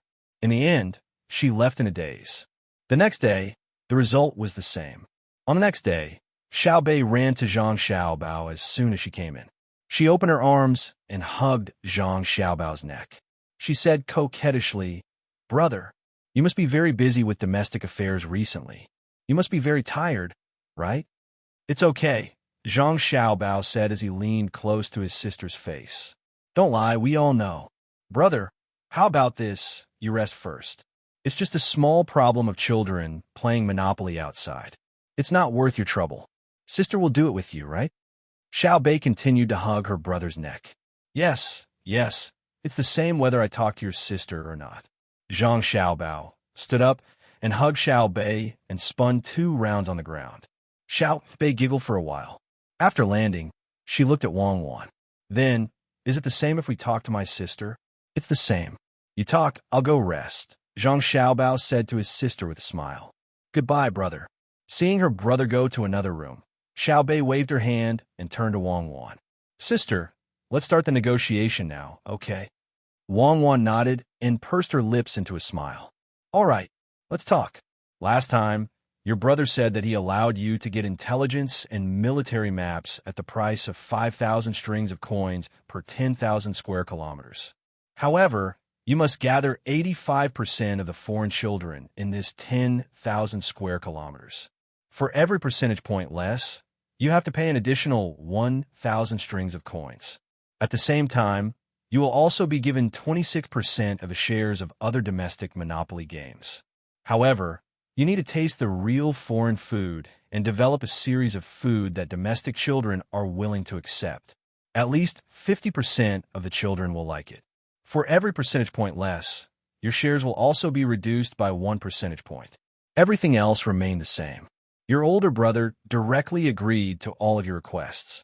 He didn't make any changes based on your requests. Instead, he added our side's conditions. You have to understand that if it were anyone else negotiating with your brother like this, your brother would definitely not make such concession. Allowing your conditions is a loss to his own interests. Now, tell me, what do you want to talk to me about?" Wang Wan made things very clear. Xiao Bei represented the 9 of them and made one request after another in exchange for more benefits in the negotiations. Zhang Xiaobao did not directly discuss Xiao Bei and the others' conditions. Instead, he came up with new conditions. It was impossible for the same thing to happen in a real negotiation. The other party's conditions would definitely be the most beneficial to the other party. A very important part of the negotiation process was to suppress the other party's conditions, even if they did not understand the effect of the conditions on the mutual benefits of the two parties. Wang Wan kept looking at how Zhang Xiaobao nodded, no matter what conditions Xiao Bei put forward. Then, he put forward his own additional conditions, weakening the benefits of Xiao Bei and the others again. When it came to spoiling and training his younger brothers and sisters, he showed his level. Not everyone could use additional conditions to make up for the loss of benefits caused by the main conditions. Wang Wan also knew that Zhang Xiaobao did not take the negotiations proposed by his younger brothers and sisters seriously at all. Every time they negotiated, he would deal with them as they came. And all of this was not to say that his younger brothers and sisters were weak. If it were someone not in the top-ranking list of billionaires negotiating with Xiao Bei and the others, they would definitely be tricked by Xiao Bei and the others and suffer a big loss. Don't think that children are easy to fool. You have to see how they were raised first. The people who followed Xiao Bei and the others, except for Li Yilong, were all elites from the inner courtyard. There were people who specialized in conspiracies, people who played open schemes, people who knew economics, people who understood politics, people who planned battles, and people who were familiar with human nature. Xiao Bei and the others learned by themselves. Occasionally, they would pull someone from the inner courtyard to have a discussion with them. After so many years, if they could not learn anything, how low would their IQ be? Wang Wan could say with certainty that the people assigned to her younger brothers and sisters were better than the people who followed her and Xiao Bao, especially the 2 fast shooters who guarded the 2 guards. Now, there were 4 of them. She and Xiao Bao did not have a single one by their side. They were all given to their younger brothers and sisters. Therefore, Wang Wan felt that at her younger siblings' current age, she could not be too indulgent and flattering. She should suppress them when she needed to. It just so happened that they came looking for her, and, as expected, they were casually suppressed by their older brother, Xiao Bao. That kind of understatement and unrestrained additional conditions that he proposed were the most hurtful. She believed that her younger siblings would work harder in the future and not be arrogant and complacent. Now that Xiao Bao was sent away, she had to complete this task.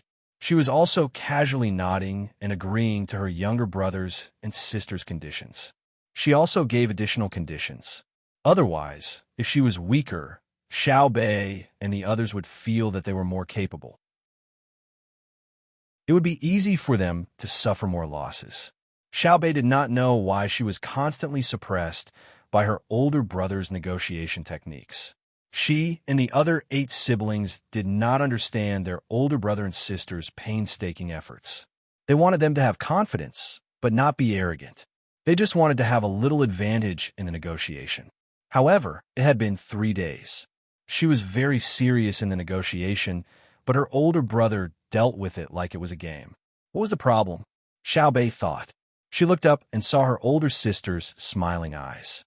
She twisted her body and smiled embarrassedly. Okay, sister, yes, we are afraid of brother. We finally know why the merchants of Tang Empire are so honest. We thought and thought until our heads hurt. In the end, brother casually said something.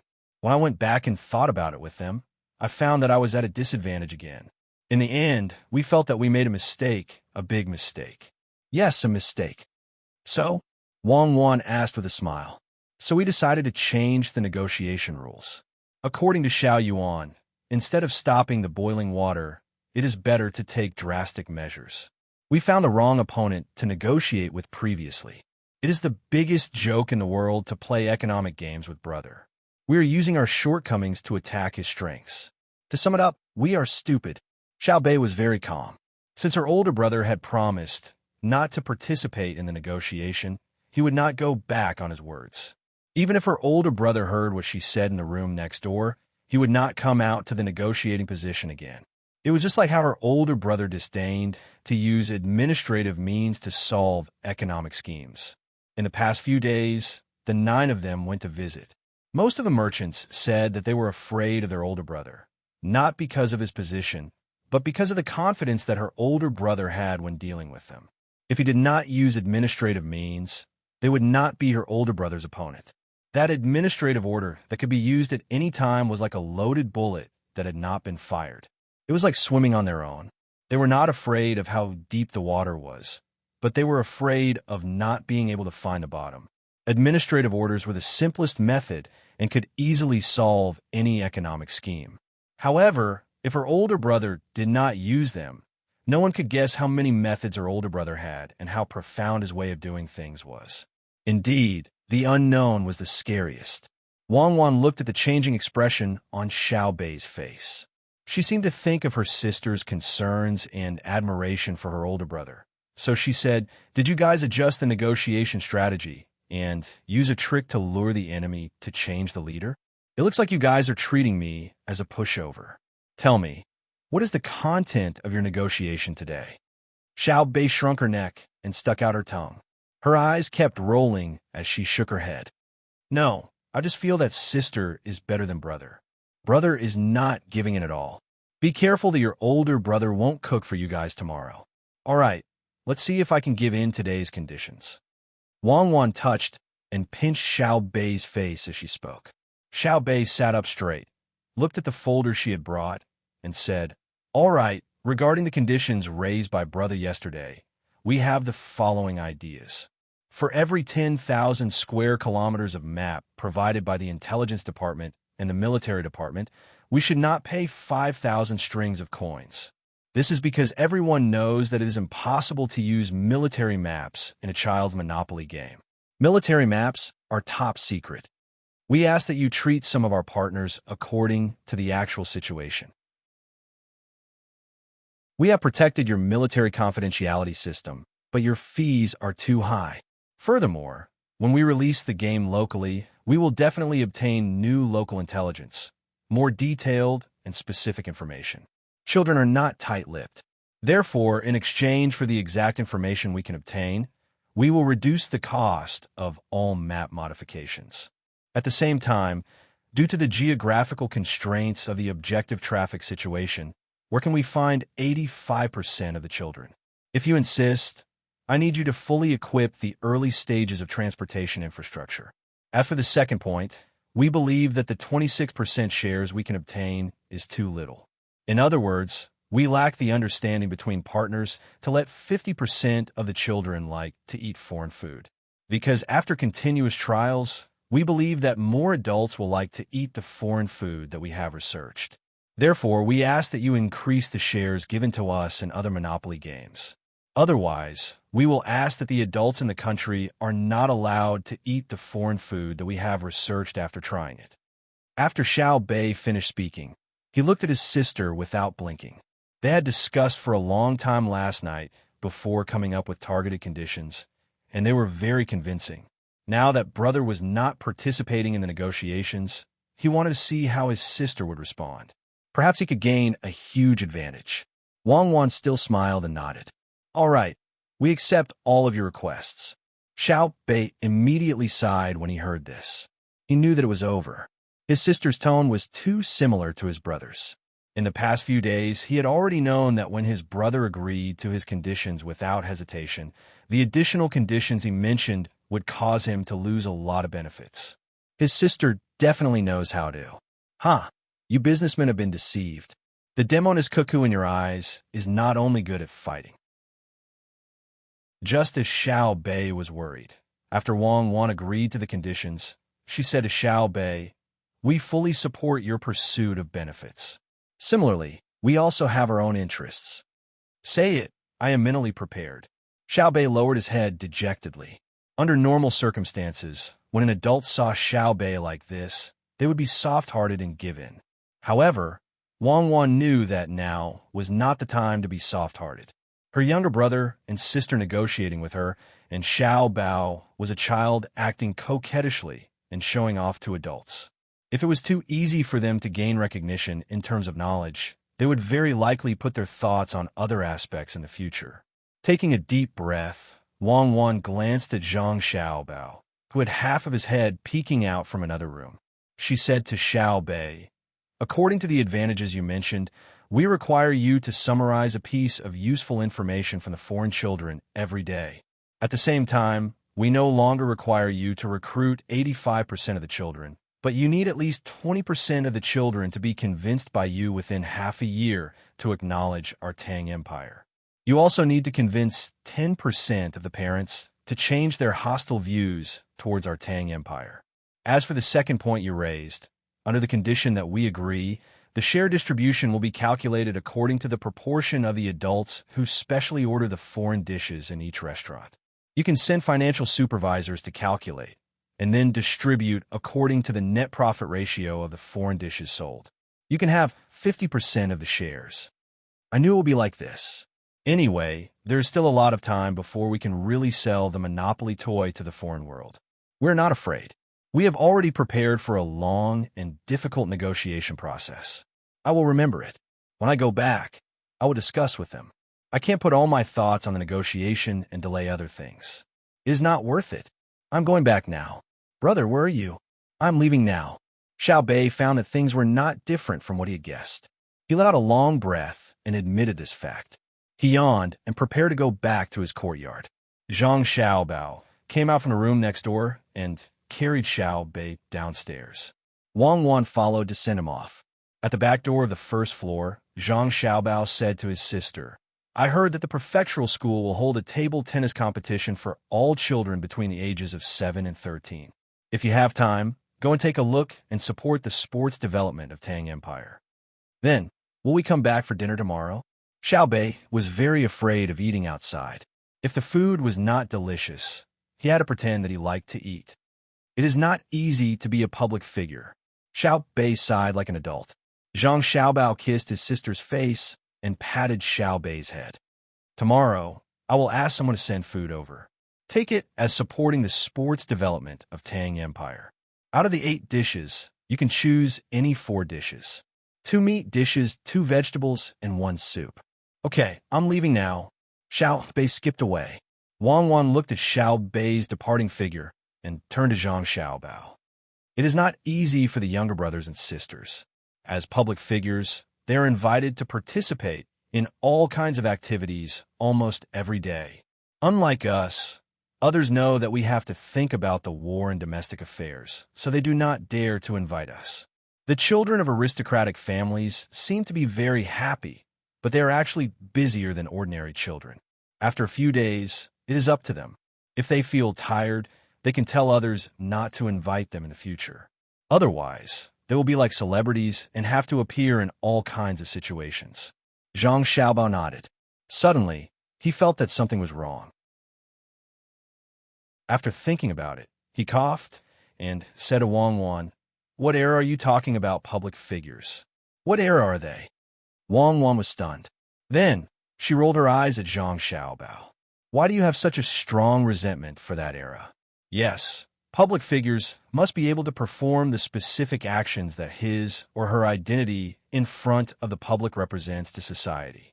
The social role you embody is to promote purity, so you cannot perform any actions that are pure. You want to create an artistic image for the public, so you feel that you cannot reveal your erotic nature. You want to let the public know what honesty and justice are, so you cannot be corrupt or take bribes. Are you planning to criticize them? Criticize the public figure of that time for not being in line with his or her specific actions and promoting social concepts. But you have to know that existence is reasonable. Under the circumstances of a special social period, there are bound to be some special social behaviors that survive in the soil." Zhang Xiaobao shook his head, looking as if he had been wronged. "I didn't say anything. I was just asking. Knowledge. I ask as I learn. What makes you think you can judge me? But I agree with a part of what you just said.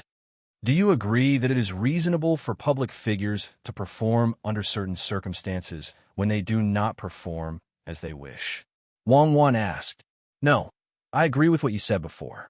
For example, if there is a prostitute in a brothel, she must ensure that she has not been groomed by a man. Otherwise, she will immediately be removed from the list of prostitutes. I actually admire the women from more than 100 years ago. When they debuted, they took off their clothes. That was their public image. I don't think there is anything wrong with that. But I'm very disgusted by the fact that they spent tens of thousands of dollars to invite women from other countries who sell their bodies. They just have to talk about art. This is clearly a kind of blasphemy to their identity as a prostitute.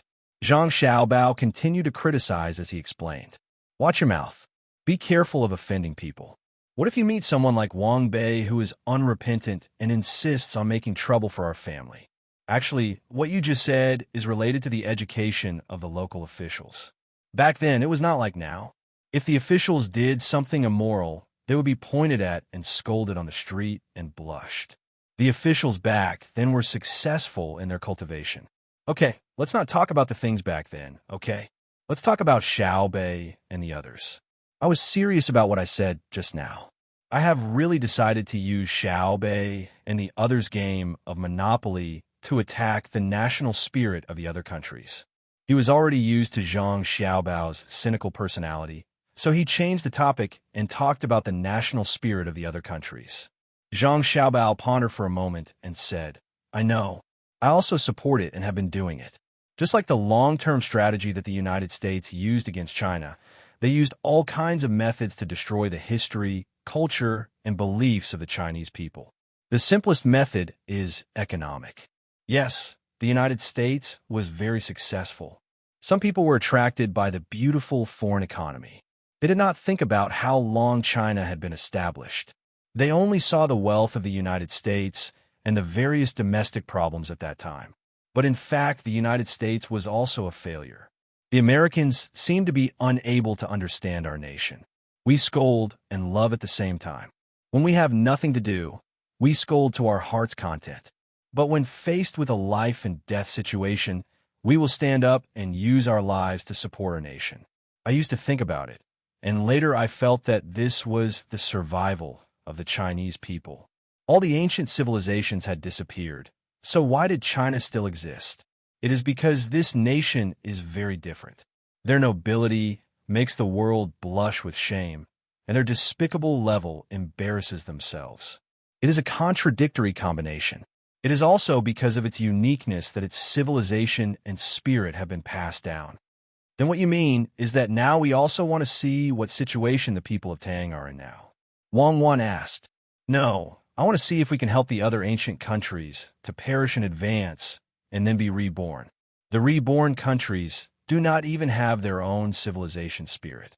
I will help them to reorient themselves, such as learning our Chinese civilization and becoming a part of us, Zhang Xiaobao said with a smile.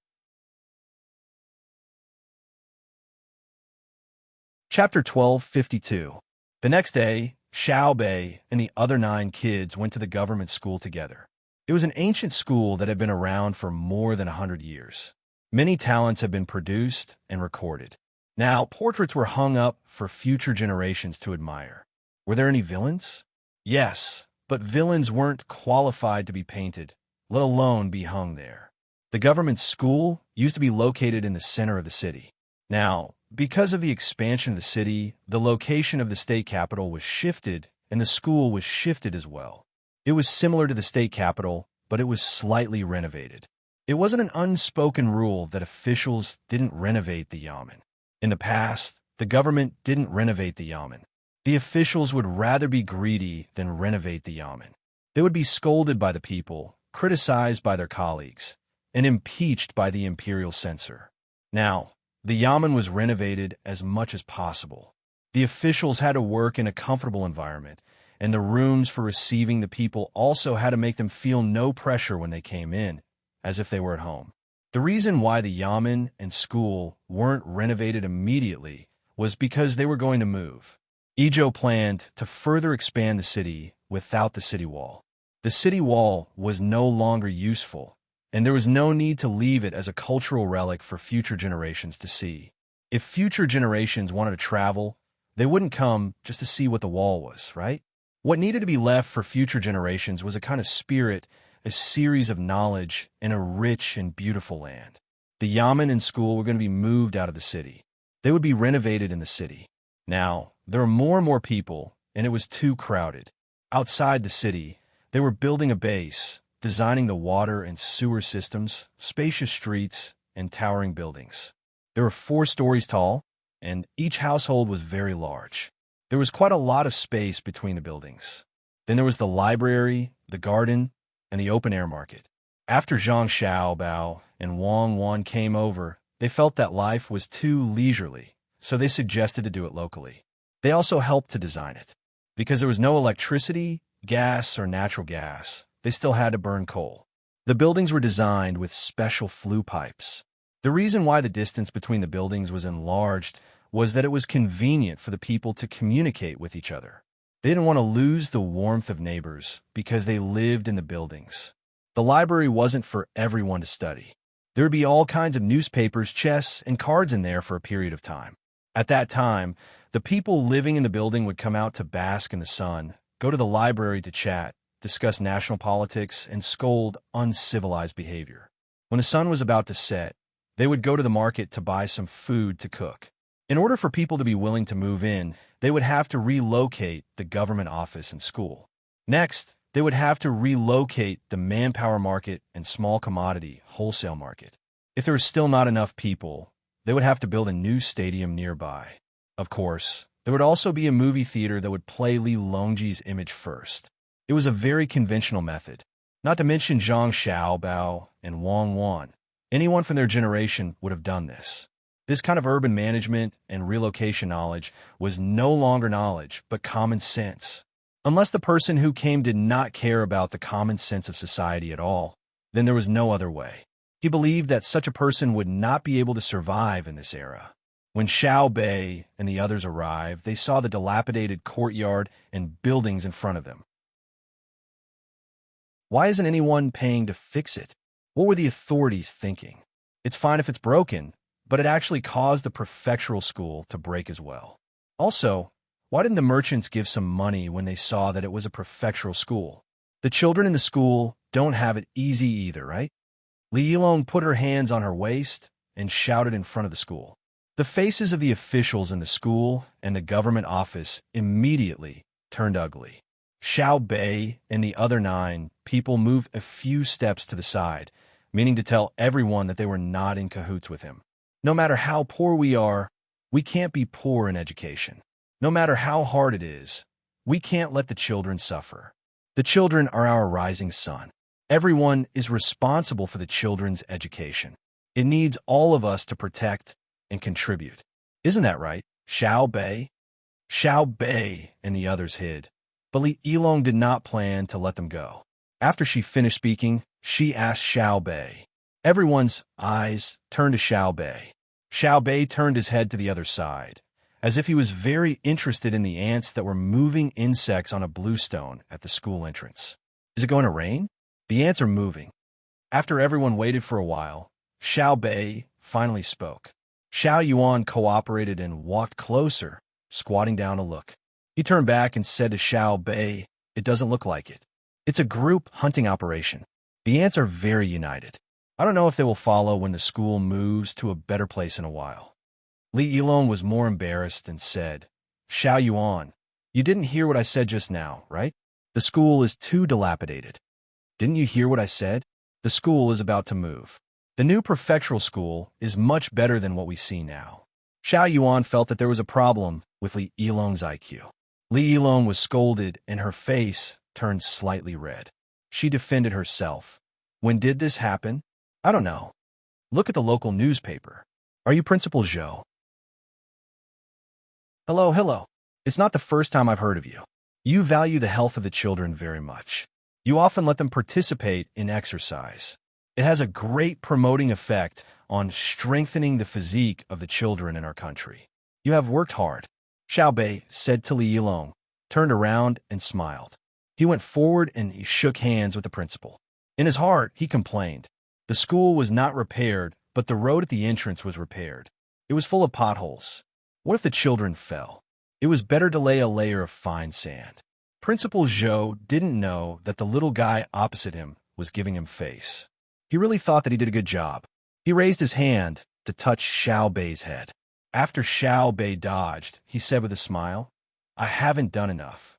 According to the Yaman's instructions, we have to further improve the physical fitness of the children in the school in the future." With Principal Zhou's words, I believe that the future of the school will be beautiful. The learning life of the students will be happy. When will the table tennis competition start? Xiao Bei was really unwilling to talk nonsense with him. Immediately, please. When the children are ready, it will start immediately.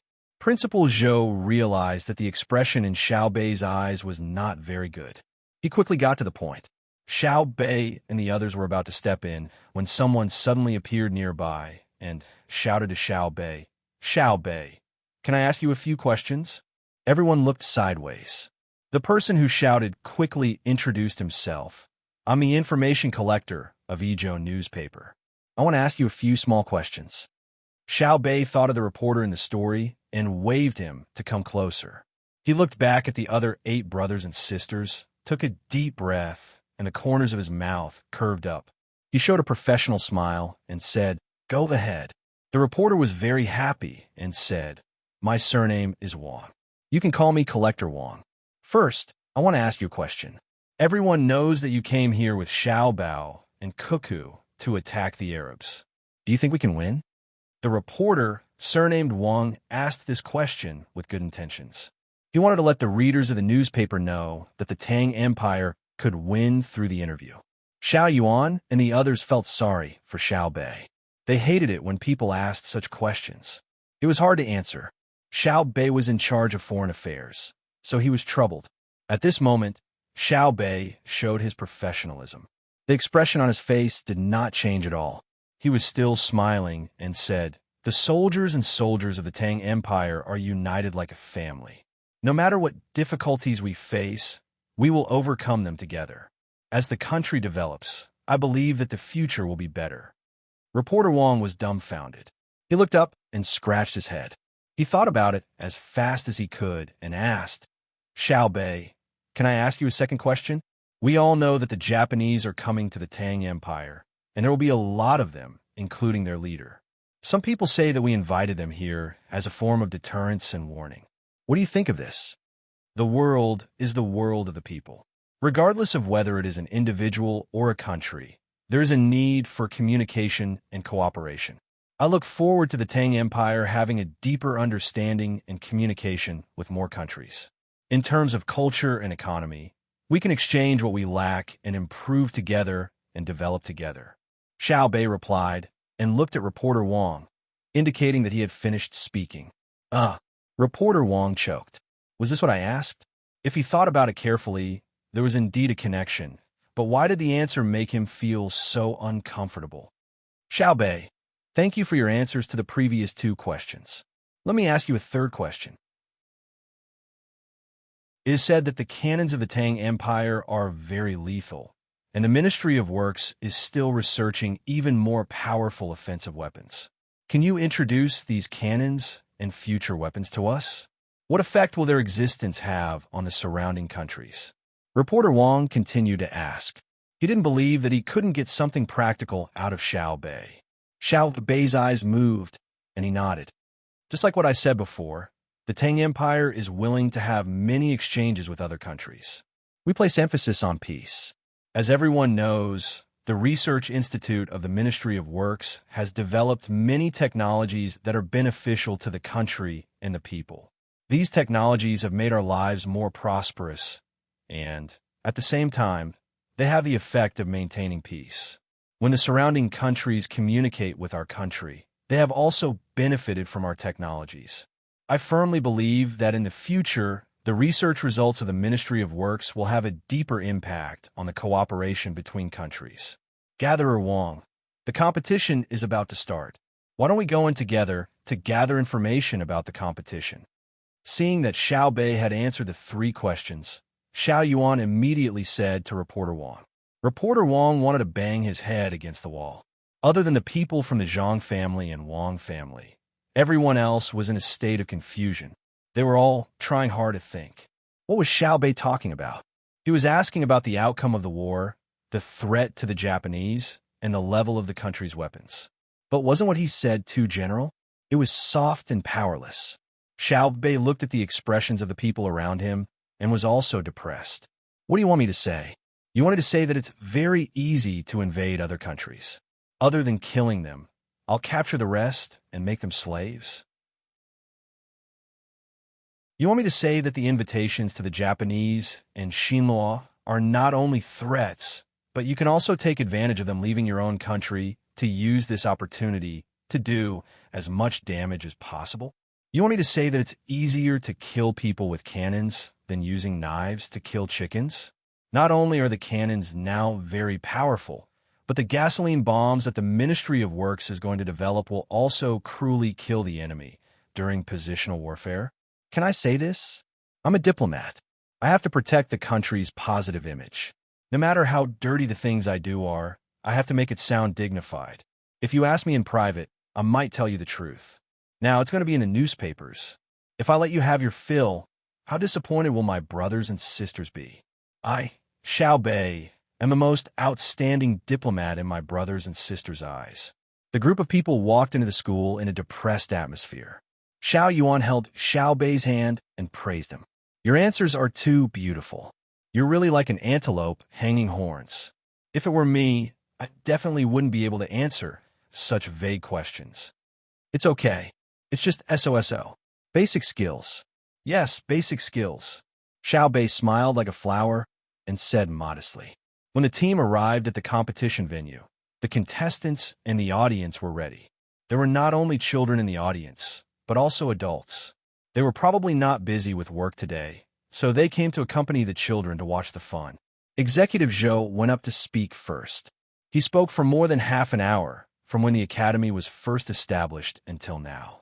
At the same time, he thought about tomorrow and blessed the motherland. Now, let's welcome the Tang Empire's inspector to speak. Executive Zhou invited Xiao Bei and the others. Xiao Bei glanced at the several officials who were waiting for him to continue speaking. He came to the podium and waved to everyone below, which was greeted with cheers. Then he said, "Today, we are very happy to watch the competition. At noon, my family will send food. There are 8 dishes and 1 soup. Everyone can choose 4 dishes, 2 meat and 2 vegetables. We will eat with you." Now, I announce that the competition begins. After Xiao Bei finished speaking, he went to find his seat. The children below cheered again, and the officials who were waiting to speak were stunned. Men and women covered their mouths and laughed. Zhang Fong rolled her eyes at the officials and muttered, "Let you speak? After you finish speaking, you'll have lunch directly. After the competition, you'll have dinner." Executive Zhou didn't know what to do.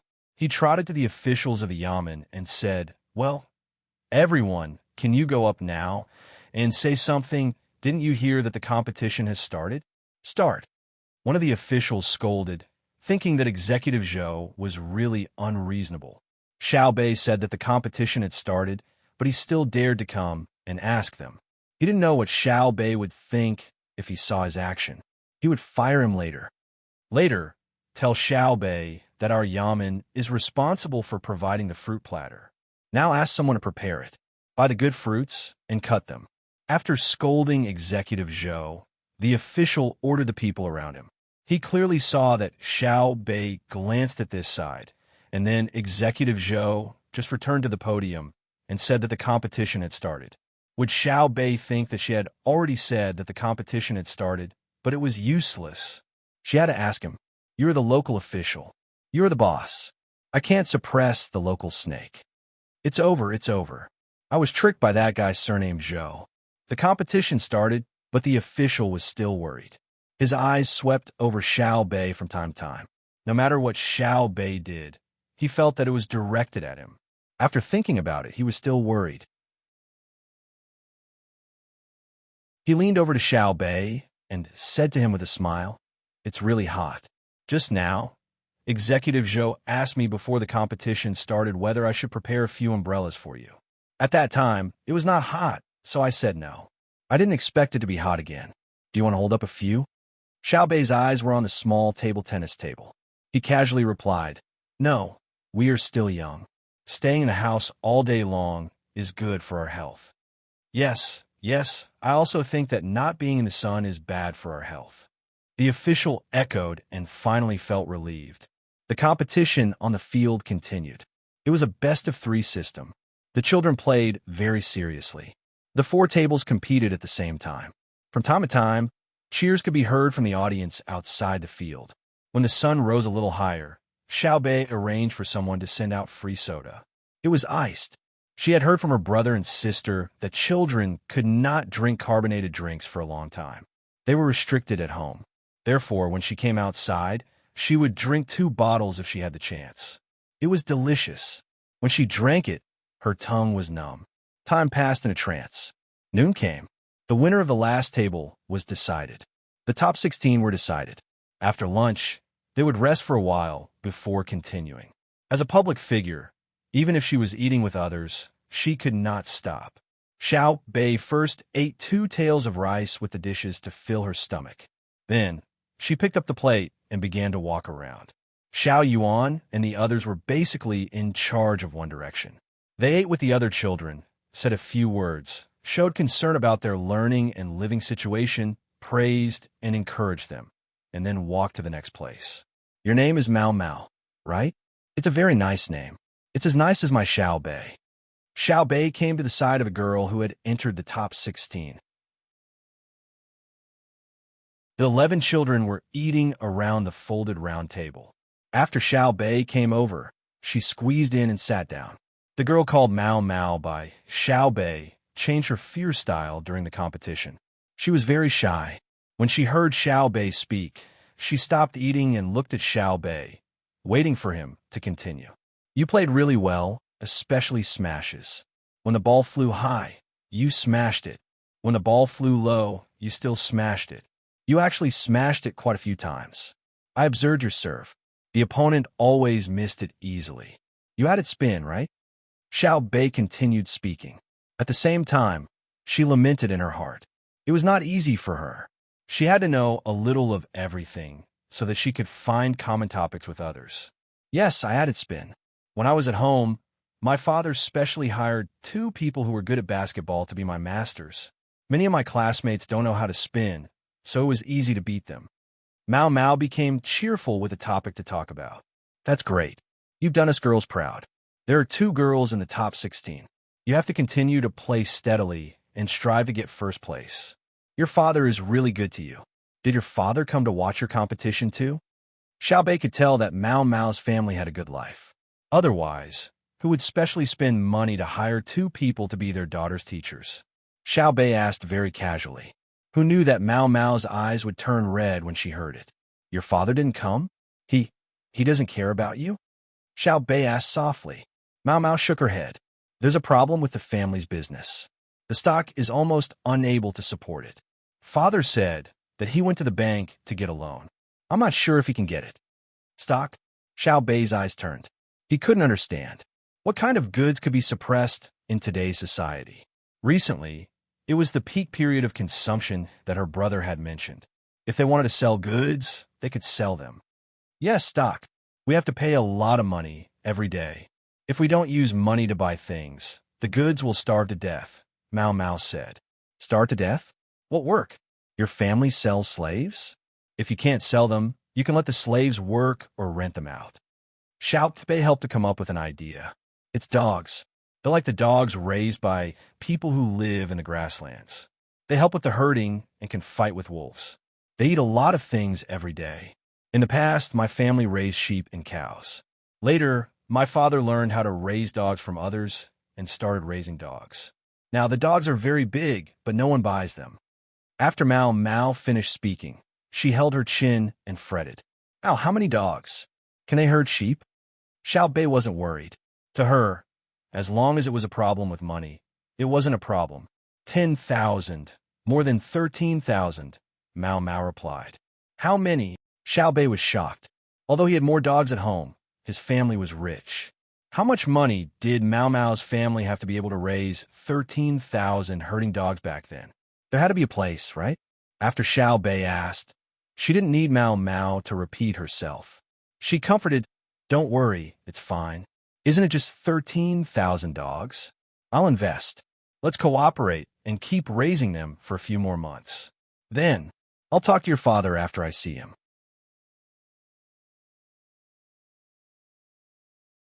Chapter 1253. When Mao Mao heard Xiaobei agree, the worry in her heart disappeared. She immediately promised Xiaobei, "I will definitely get first place in this afternoon's competition. I will show the other boys that we girls are better than them. First, we must be first. This friendship comes first." Xiaobei wanted to say that girls were better than boys, but she suddenly remembered her identity. She was afraid that she would put too much pressure on Mao Mao and not perform well, so she could only say something official. However, Xiaobei said, "You have to perform well, show yourself, and respect the spirit of sports. What's your surname? What's your father's name?" Xiaobei was not in the mood to tell Mao Mao what her surname was or what her father's name was. She asked very straightforwardly. She still had to negotiate later. There were more than 13,000 dogs. She had to take good care of them. Many puppies would appear in 3 or 4 months. If she grasped the opportunity, she could make a lot of money. Xiaobei had not been in a good mood for the past 2 days. She kept finding trouble with Xiao Yuan. Xiao Yuan had no choice but to find her family's doctor. After observation and diagnosis, she found that she was under too much pressure. To a large extent, it was caused by the negotiations with her brother and sister. In fact, it had only been a few days, but Xiaobei had never experienced such a difficult negotiation. More importantly, it was difficult for the 9 of them. As the target of the negotiation, her brother and sister had nothing to do. They dealt with the military, political, and economic information on time every day. Then, they ate and slept well. When she woke up this morning, she even heard 2 people running to the rooftop. One was playing the guitar, the other was playing the piano, and they were singing "Swallows Fly Together." It was too much a blow. She had to prove herself in other ways. Xiaobei and the other 8 siblings had been thinking about what to do to divert their attention.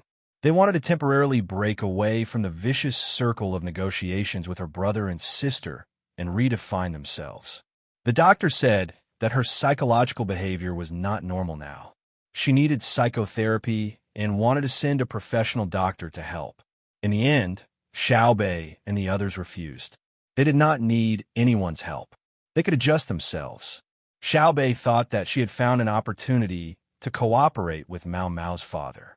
Then in the next 6 months, they would invest, raise, breed, train, migrate, rent, or sell. In this way, she could temporarily get rid of the pressure brought by her brother and sister. Mao Mao did not know that Xiaobei had her own difficulties. Xiaobei looked at Xiaobei's excited expression and thought that she had thought of a good idea to help her father. Then he said, "My surname is Song. My father is Song.com. Xiaobei, are you going to lend me some money?" "I'm not lending. I just said that we're working together. Borrowing money is for a moment, and working together is for a long time." After saying that, Xiaobei felt like he was lying to Mao Mao. So he continued, "It's easy for me to lend money to your family, but your family's development is still slow. Why don't you work with us? Our channels for obtaining information are different. It may seem like your father's share of the profits is relatively small, but in terms of absolute profits, it is much more. I don't understand. In any case, I believe in you. You won't harm my family. If even you want to harm my father, then the great Tang will have no hope." Mao Mao said very seriously, "Of course, we can do wrong things with a kind heart, but we definitely can't do right things with a bad heart. Brother and sister don't care if we fail to help others.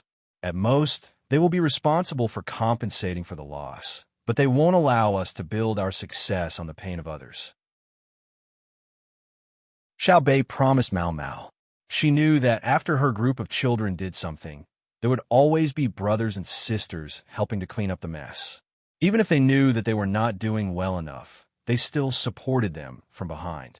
The purpose was to train the 9 of them. The prerequisite was that they had to put their hearts and minds in the right place. "My father should be here in a while.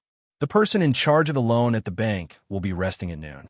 Mao Mao was afraid that Xiaobei would be anxious from waiting, so he said this. "I'm not in a hurry. You play well. I'll go somewhere else to take a look." Xiaobei ate 2 mouthfuls of rice and 4 mouthfuls of dishes at this table.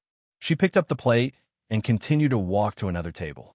After lunchtime, Xiaobei and the 9 of them finally had time to rest. She asked someone to bring them a bowl of hot soup and finish the food on the plate. Each of them held a large pear and listened to the Yamen officials who had also finished eating speak on the stage. At the same time, they pondered over what Xiaobei had just said. Mao Mao's father hadn't arrived yet. She really couldn't wait. She could only look for him personally after the table tennis competition ended. Officials really talk a lot. They don't stop talking. 4 or 5 meters in front of Xiaobei and the others, a man's complaining voice sounded. As soon as this person finished speaking, another person beside him said they wanted to say it before, but Xiaobei said that the competition had started first. They didn't dare to say anything. Now that they're resting, if they don't say what they've prepared beforehand, wouldn't it be a waste of time? I don't object to their words. When children play, they say that children are good. What did you hear them say? Economic construction. My child is only 6 years old. Do you want him to carry bricks?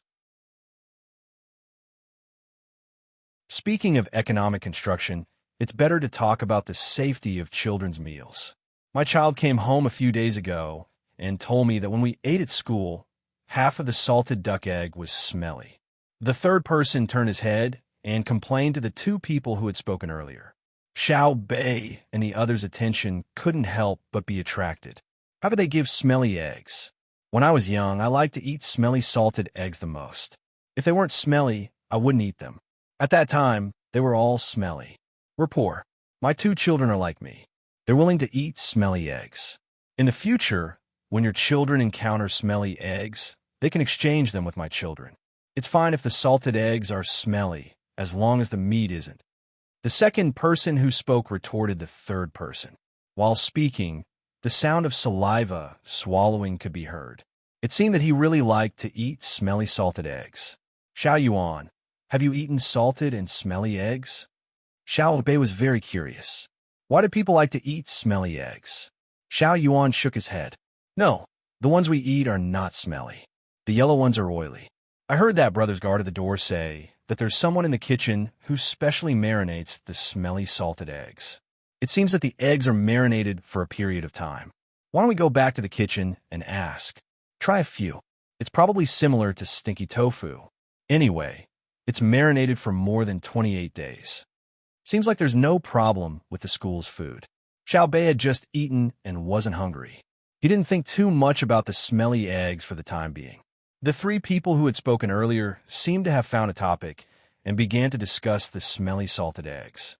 Some said that if there wasn't enough salt, the eggs couldn't be eaten. Others said that the eggs that had been taken out to dry under the sun couldn't be eaten. As they spoke, the topic went astray.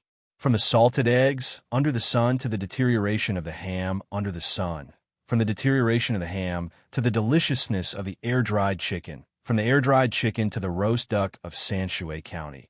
From the sweet sauce of the roast duck to the shredded meat that could be used to make the sweet sauce. From the shredded meat in sweet sauce to the planting techniques of green onions. From the need to bury them deep in the soil so that there would be more green onions. From the deep soil to the yam eggs. From the yam eggs to the potatoes that hadn't been popularized yet. From the potatoes to the benefits of foreign species. From the benefits of foreign species to the practical use of plunder in war. From war to artillery.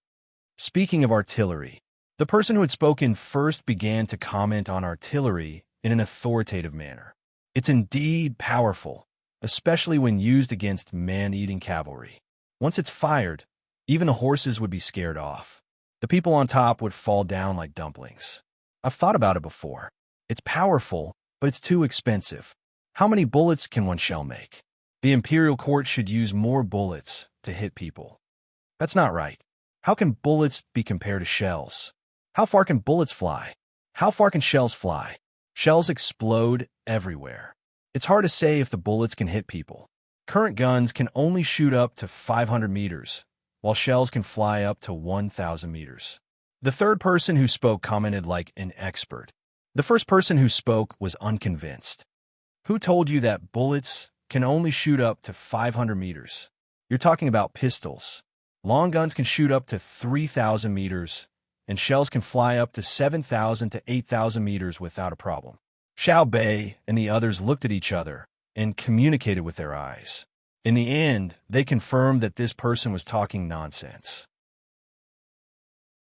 The best pistol at home could shoot up to 130 meters, while the average one could shoot up to 40 meters. The furthest one could shoot up to 170 meters. Long guns could indeed shoot further. The furthest one could shoot up to 2,500 to 600 meters, with a killing range of 1,400 meters. This kind of gun was very rare. Most of them required a killing range of 100 to 400 meters. The special sniper rifle at home could only shoot up to 1,100 meters. That didn't mean that it could shoot as far as it could accurately shoot the enemy. Xiao Bei and Xiao Bei had said that the manufacturing of guns was still not accurate. They relied on many imprecise situations to produce an accurate gun by chance, or it could be specially modified later. With the addition of a scope, it could only shoot up to 800 meters and have a higher hit rate. Usually, they pursued an accurate sniper, shot up to 400 meters. Moreover, good marksmanship at this distance did not require a scope. As for shells, they could only fly up to 4,000 meters, which was the furthest one could go. Usually, the guns used could not shoot as far as guns, such as grenade launchers, small infantry cannons, and mortars. When the 9 people felt that the 3 people speaking were interesting, they continued to listen to them. Don't argue, don't argue. The second person who spoke tried to persuade them. Anyway, we don't know. I only know that the weapons of the Tang Empire are powerful. Xiao Bao and Cuckoo would rather spend more money than to let the soldiers pay with their lives. Speaking of the real source, I think it's the transportation cost. Due to the confidentiality of the technology, they have been transported from Luzhou, Jili province, and the capital to the front line. I heard that the munitions factory is going to be placed here and at the seaside. When the time comes, there will be a lot of soldiers guarding it. There are many places we can't go. Even if we want to visit, we have to check 8 generations of ancestors. We are not allowed to bring anything with fire or dangerous metal pieces on us. That's right. You can't even bring a needle. The first person who spoke continued. I know. There's a needle at the back of the gun. If you poke it forward, the bullet will fly out.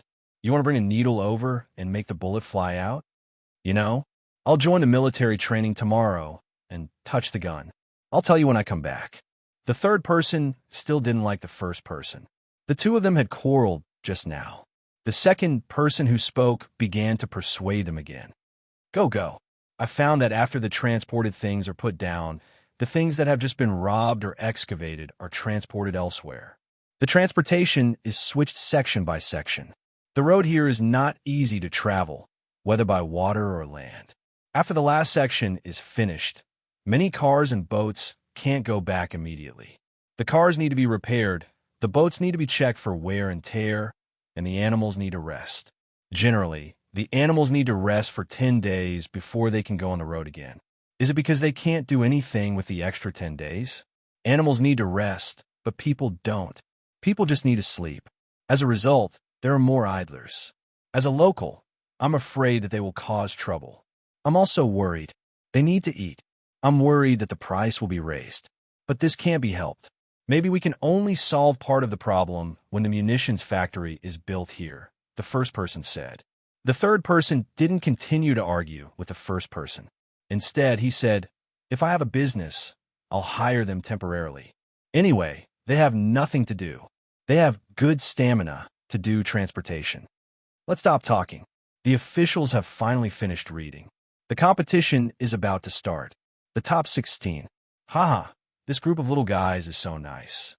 The second person sat up straight and looked forward to the start of the competition. I'm going to pee. The third person stood up. Let's go together. The first person followed. After sitting up straight for 2 seconds, the second person also stood up. After listening to you, I also feel suffocated. I didn't drink much water just now. The 3 people left, but Xiao Bei and the other 9 people couldn't focus on the competition. Xiao Bei turned his head and asked the inner court next to him, are there many people staying in Idyll to repair the boats and carriages? Yes, and there are also people who drive the animals. The road is not easy to travel, so the animals can't go back immediately. They need to grow fat. It takes about 10 days. As for the donkeys, they don't need to rest for too long. Their bodies can recover, but donkeys have bad tempers. The inner court answered. Xiaobei thought for a while and then asked, "Can't we ask them to work? The situation has just started, so other logistics are still transported from nearby places. The cannonballs in the distance were transported before and were escorted by soldiers. Later on, people started to use manpower. It will take about a month at the earliest to arrive. Maybe after a while, there will be more idle people. However, it's not easy to recruit local people. Excluding their rest time, they can do other things in less than 8 days." The inner court answered again. "Stupid. How can it be a waste of manpower?" Xiaobei felt that 8 days or even 7 days was a lot. The main problem was that for people who only transported goods, they only had a little free time. In fact, there was a 7-day periodic labor overflow in Idyll. It was like a part of the money from the bank was never taken away. "Xiaoyuan, do you think it will be helpful to us if we make good use of them?" Xiaobei asked Xiaoyuan, who was closest to her. Xiaoyuan lowered her head and thought. Xiaohai suddenly said, "We need to choose the type of work well. The longest continuous cycle can't exceed 7 days. It's suitable for short-term, non-continuous work, such as dockside porters or construction site porters. In fact, farming is also fine. We can hire many people at once and plow a large area of land in a short time. But now, the farming season is past. If we change to embroidery, breeding, hotel service, carving, wine, and other industries, it's not suitable to ask them to work." The other 8 children nodded. They felt that Xiaohai was right. If they wanted to use this labor force, they had to consider clearly what they wanted them to do. After a while, the top 4 were decided. Xiaobei's eyes lit up, and she suggested, according to what Brother Xiaohai said, let them participate in the construction site porter work. Brother and sister have designed a new city area and are lacking manpower. Why don't we find them and let them work for 7 days? The other locals could do other things. What do you think? If you agree, we have to do it quickly. Otherwise, others will beat us to it, especially brother and sister. If they think of it first, we have nothing else to do. How can we continue to negotiate? Let's take a break. It's tiring. You didn't directly negotiate, so you won't understand the frustration.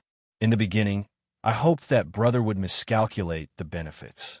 Later, I settled for the second best, hoping that brother would fight over the details of our negotiation. That would mean that brother had no other choice. Dreams are beautiful, but reality is cruel. Even if it was sister, none of my expectations were realized. It's difficult, really difficult. Why don't one of you give it a try? Xiaobei looked at Xiaoyuan. Xiaoyuan quickly shook her head. I know without trying. We feel that it's difficult now. Back when brother and sister were younger than us, how difficult was it when they went to negotiate with that bunch of officials? That bunch of old fogies were all smart. We feel that we can't handle this little bit of pressure. How did brother and sister persevere? Everyone praises brother for being a serial schemer, but wasn't the situation back then continuous? Who was the opponent? Every time brother and sister gave in, they would definitely leave behind an opportunity to advance.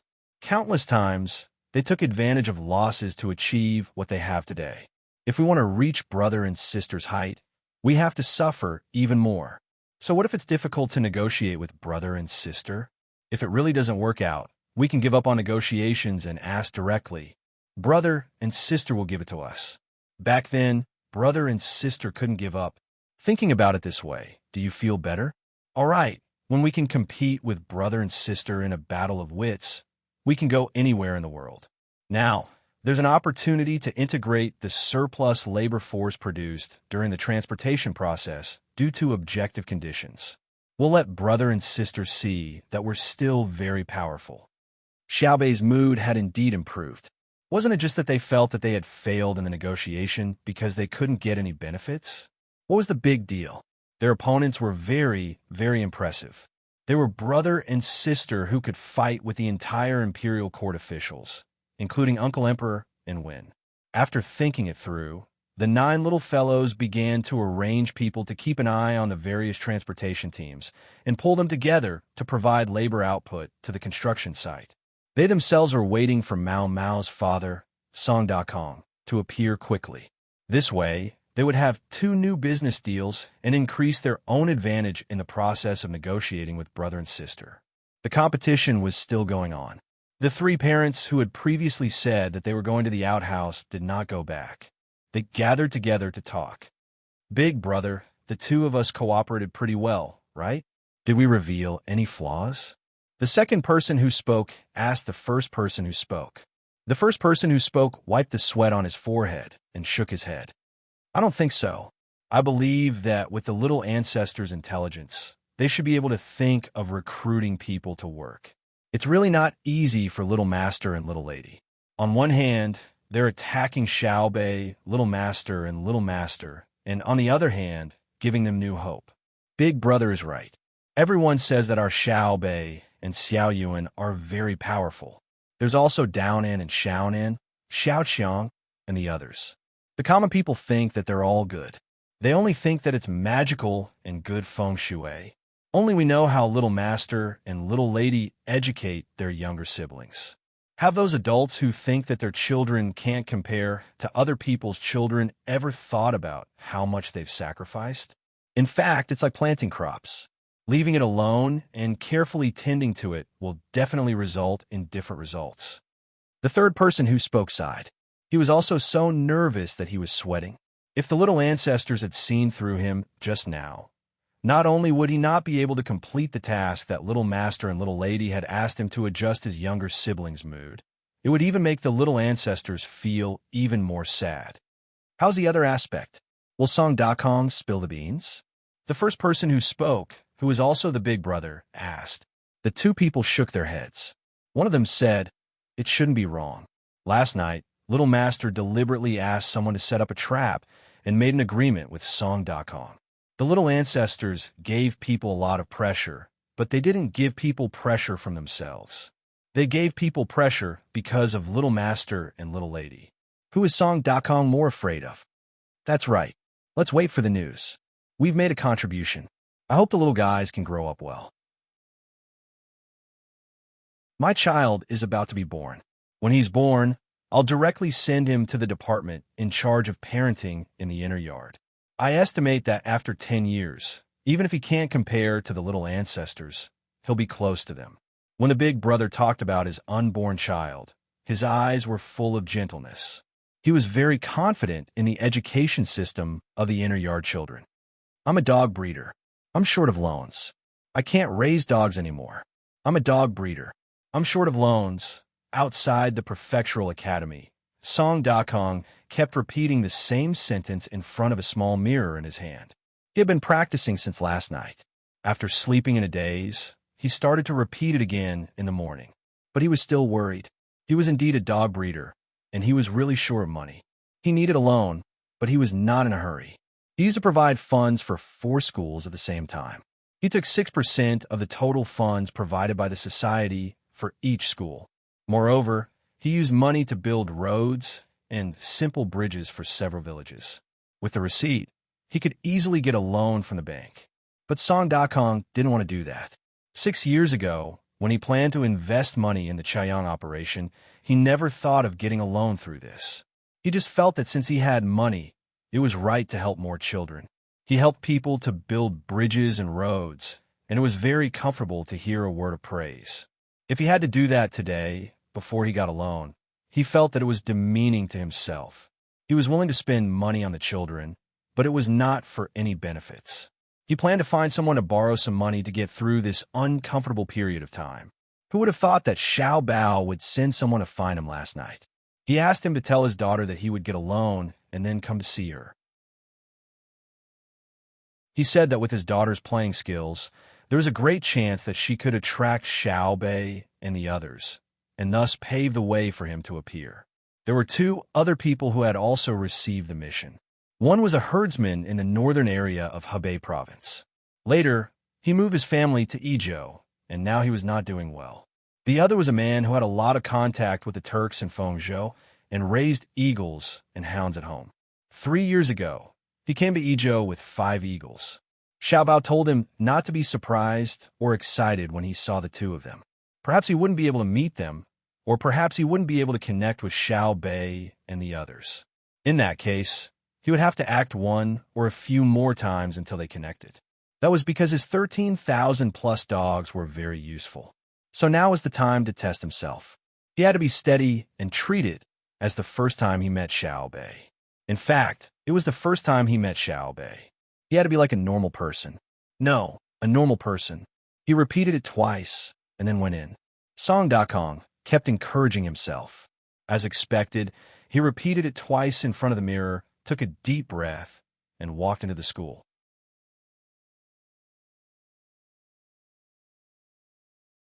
Chapter 1254. Xiao Bei and the others waited and waited until the third or fourth place was decided. When the first and second places were decided, Song Dakong appeared where Mao Mao was just now. Mao Mao held the racket in her right hand and was about to serve when she suddenly turned her head and saw her father standing there and waving his arms. She immediately revealed a big smile. When the referee blew the whistle, she threw the ping-pong ball up high. At the same time, she leaned back slightly to the right. When the ball fell more than 10 centimeters away from the table, she suddenly twisted her body and waved her arms. The ball spun at high speed to the right and landed on her table. Then, it jumped to the table diagonally opposite her opponent. The first time the ball deviated a little, but when it landed on the table, the ball bounced to the opponent's left. The opponent was a little boy. Without waiting for the ball to bounce too far, he stretched his arm forward and swatted it back. It seemed that he was not a mediocre player. Mao Mao turned sideways and pulled her right hand up from her leg. When the ball flew over, it just happened to hit the racket. She increased the strength of her wrist and pulled the ball up, but at an even faster speed. It drew an arc and fell to the table on the opponent's right. Seeing that he could not directly hit the ball back on the table, the little boy quickly moved his feet one step to the right. Facing the falling ball, not only did he not pull it up, but he cut it down. Using the spinning force of the ball, he chopped the ball back along the net. Mao Mao swatted the ball back. The moment the racket touched the ball, her wrist trembled, and the ball was pushed to the little boy's left hand. The little boy supported his left foot and used his waist. His right foot stepped in front of his left leg. His right hand swatted down again, and the ball flew to the corner of the table on Mao Mao's right. Mao Mao quickly took 2 steps back, giving her right hand time to swing and pull the ball up again. The two sides played back and forth. It was a thrilling game. Xiao Bei's eyes widened. He stood up and said in surprise, "Is this a children's competition?" The opponent seems to have a good family education. Either that, or he's talented. It's not easy for Mao Mao to win. Xiao Yuan was also surprised. He had played a few times and knew that it looked like the two sides were hitting the ball back and forth. They wanted to make the opponent lose their position and be unable to exert force. In reality, every time he hit the ball, not only did he have to face the opponent's spinning ball, but he also had to hit the ball back according to the direction of his own design. If it were him, the ball would have flown away by the time he hit the ball. The two sides fought back and forth on the field, and the score was very tight. In the first round, Mao Mao won by a narrow margin with a score of 17-15, and then the second round began. Is that Mao Mao's father? Xiao Bei didn't want to be affected too much by the competition, so he looked elsewhere. Suddenly, he saw an adult at the spot where Mao Mao had been standing. He raised his hands and shouted, so he guessed who it was. More or less. Shall we go over? Little Yuan suggested. Let's go. Hurry up. Who knows? Mao Mao might end up winning both rounds. If we turn back, it'll be too chaotic. Xiao Bei called out and ran towards that direction from the aisle that the crowd had deliberately left open. The other 8 people followed behind him. When they squeezed near Mao Mao's father, the score on the field was Mao Mao 17-18 behind the opponent. In a 15-goal game, they actually played such a high score. The intensity of the competition between the two sides was evident. Excuse me, are you Song Mao Mao's father? Xiao Bei asked Song Dakong, who was staring at the stage. Wait a moment. Didn't you watch the game? Song Dakong had forgotten the purpose of his visit. He clenched his fists tightly and hated that he couldn't turn into a racket and fly over to help his daughter. He didn't want to hit the opponent's ball to the side of the table, making it impossible for the opponent to catch it. As they spoke, the score on the field came out. Mao Mao had lost 17-19. That brat doesn't know how to give in to my daughter? Her father wants to marry me? Dream on. Look at how my daughter is being bullied. She's sweating all over, Song Dakong said with a gloomy face. Xiao Bei and the others were speechless. The two sides knew each other, so it looked like they were going to marry each other. Boss Song, respect, do you understand? Playing nicely with Mao Mao is a form of respect for Mao Mao, just like my brother and sister. When the two of them are idle, they will argue, but my brother never gives in, Xiao Bei said to Song Dakong. The two sides on the field were taking a short break, drinking some water and wiping off their sweat. Song Dakong finally had the time to look at the person who was talking. When he heard her mention brother and sister, he suddenly realized that the one who liked to talk the most was Xiao Bei. He thought of his mission and asked, "Then who won the argument between your brother and your sister?" There was no winner or loser in the topic they were arguing about. As they argued, the topic would deviate very far. In the end, they found a common topic and began to discuss. Mao Mao, do your best. Don't be afraid of losing. Do your best. Xiao Bei had just said a few words when she saw that the third round was about to begin. It was also the deciding round. She jumped and shouted, and Xiao Yuan and the others cooperated and shouted together. Song Dakong didn't think about the collaboration and waved his hand. On the field, Mao Mao looked at her opponent and smiled. It just so happened that she was the one who served. She suddenly switched the racket from her right hand to her left hand, squinted her eyes, and said in a voice that her opponent could hear, "Not bad. It looks like your family found someone to specially train you. You were indeed very tenacious before, but did you know that my left hand is better than my right? Now, the game officially begins." The little boy on the opposite side looked at his own two hands and was stunned. The game just now was already hard enough. It was too awkward for the opponent to suddenly switch hands. It couldn't be played like this. He hadn't studied how to deal with the spinning ball played by the left hand. Who in his family collected the information? I protest. The little boy raised his racket and shouted at the referee. The referee made a hand gesture to signal for the game to be paused. He approached the little boy and asked him.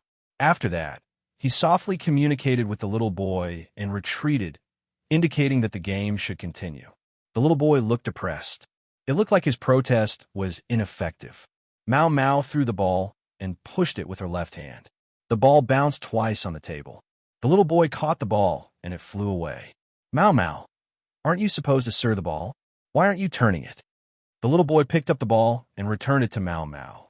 Normally, catching a spinning ball was a 100% success rate, but usually there was only a 50% success rate. This was because when you caught the ball, you had to turn it back. If you made a wrong judgment, the success rate would not be as good as in theory. There was a high possibility that the ball would fly away.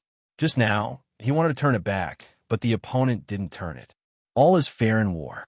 Mao Mao didn't show any mercy. After that, she served the ball again. This time, when the racket touched the ball, it suddenly tilted back.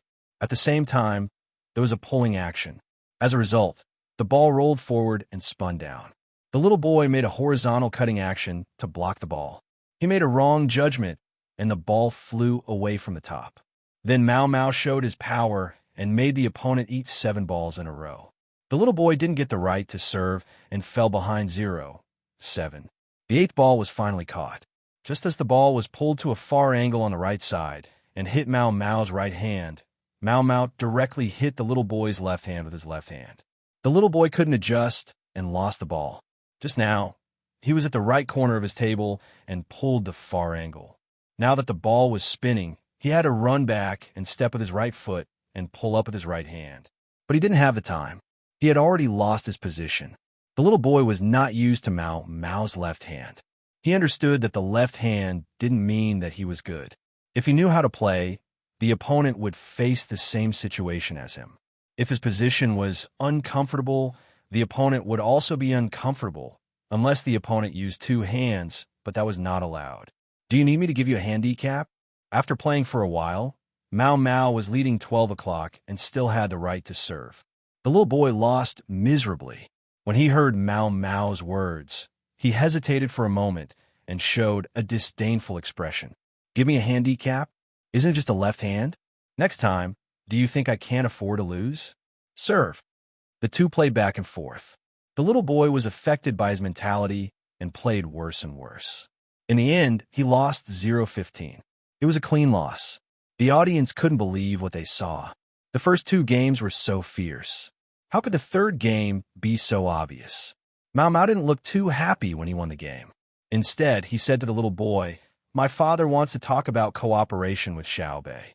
Maybe he will leave Idyll in the future. My brother, sister, and I will have to go with him. We can't play with you." The little boy was stunned.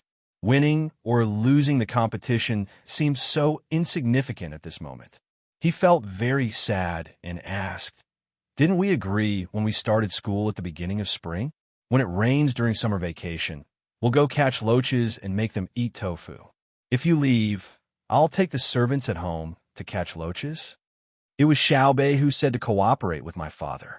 "You know that my family is short of money now." Mao Mao was also in a difficult position. "Your father shouldn't have raised dogs.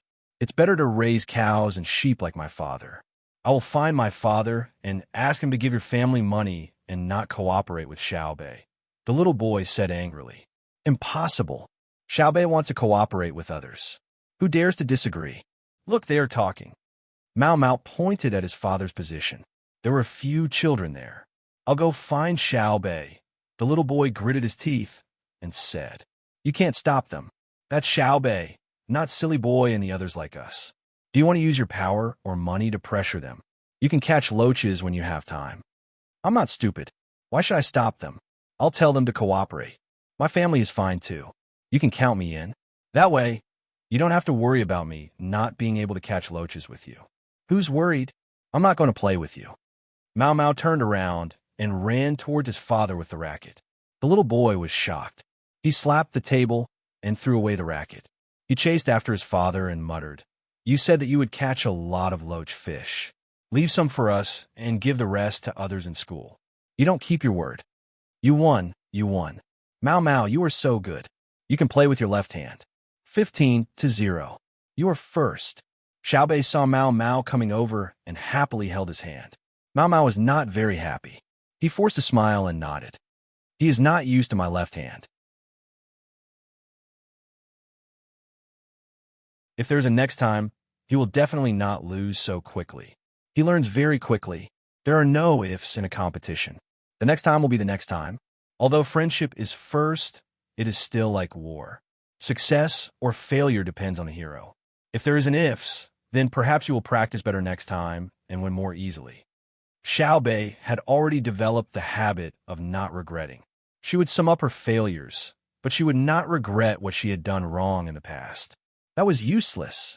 According to her brother and sister, living in a regretful memory would tire one to death, unless one wanted to be a saint. This was because even saints had times when they made mistakes. It was already good enough to be a saint. Hence, Xiaobei and the others did not think about what-ifs. If their brother and sister were not Xiaobao and Cuckoo, then their lives would definitely not be as good as they were now. Would they commit suicide? "You are Xiaobei. You want to cooperate with Mao Mao's father?" The little boy ran over and directly questioned Xiaobei. "Back off." Xiao Yuan stopped him. He did not let the guards come over. Although the other party seemed to be 1 or 2 years older than him, he was taller and stronger. If they really fought, he, who had been trained regularly, could beat up the other party. "What? Can't I ask?" The little boy did not care who the other party was at this moment. "Okay, it's the same if you ask me. Ask." Xiao Yuan did not give in at all. "Okay, do you want to cooperate with Mao Mao's father and let her move? What's the matter? What does it have to do with you?" I made an agreement with her to bring her to catch loach fish. If she moves away, who will catch them? You can't find anyone other than Mao Mao. I can't find anyone. I just can't find anyone." Mao Mao's father sighed and said to the little boy, "Huang Huang, come to uncle. Cooperation does not mean moving." The little boy ran over and stood behind Mao Mao's father. What if we move? If we move, we'll bring you along to catch loaches with Mao Mao. Let's see if your father is willing, Song Dakong said with a smile. He's willing. I still have an older brother and a younger brother. Xiao Bei, my family can also cooperate with you. Count us in. My family raises many cows and sheep. The little boy named Huang Huang said to Xiao Bei. Xia Yuan, who had always thought that the little boy's attitude was bad, was angry. Before Xiao Bei could speak, he said, "We can't cooperate with just anyone. Mao Mao is good at basketball, so we cooperate with her family. What's good about you? What's bad about me?" Huang Huang retorted angrily.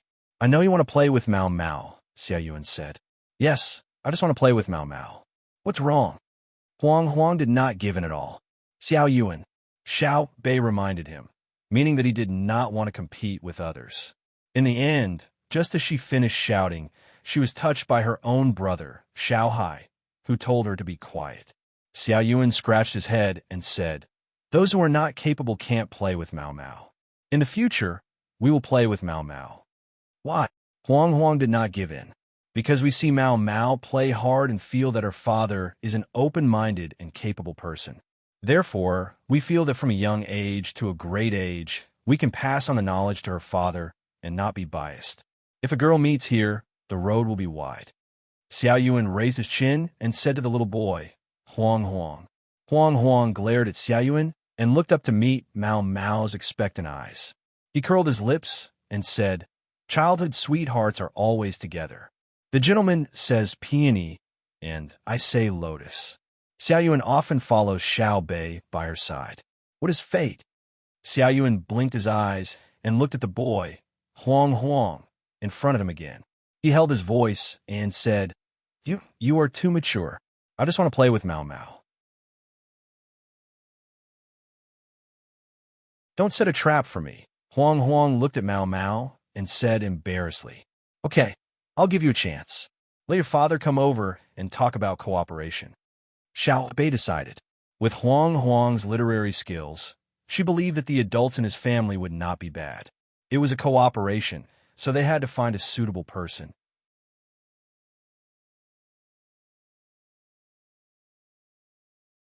Chapter 1255. Mao Mao's father, Song Dakong, went up to the stage with Mao Mao to receive the prize. In addition to a certificate written by the school and several sets of stationery, Xiao Bei and the other 9 also took out a prize. All the children who participated in the competition received a prize, and the prize was very simple, money. According to Xiao Bei, it was useless to give other things, but money was the most practical. Everyone could buy whatever they liked. If they didn't want to buy anything for the time being, they could save the money in the bank or give it to their parents. Sure enough, Xiao Bei's prize was the most popular. The children clamored to have dinner with Xiao Bei and the others and then go back. There was still a long time before dinner time.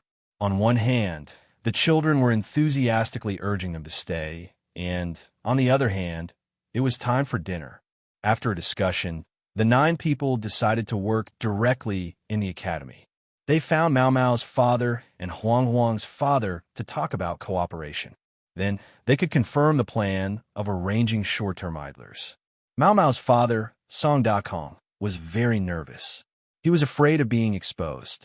When he met with the 9 people, he looked around and didn't see the 2 people he might meet. His psychological pressure was reduced a lot.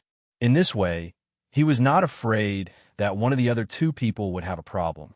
Thinking of Huang Huang's father coming, Song Dakong knew that the other 2 people might not be needed. The other 2 people's roles were limited, and they were only assisting him in raising the dog. Now that there was another livestock breeder, it would be no problem to match up with his dog. Looking at the 9 little guys sitting opposite him with smiles, Song Dakong had a lot of feelings. He thought silently, "Little guys, you only know how to be happy now. You don't know how much effort Xiao Bao and Cuckoo have put in for you." He thought that he had done enough for the children at home. He even spent money to hire someone to train a girl like Mao Mao, and trained a seemingly useless ping-pong ball. But compared with Xiao Bao and Cuckoo, he seemed to have done a lot worse. Yes, a lot worse. He put his fatherly love on the surface.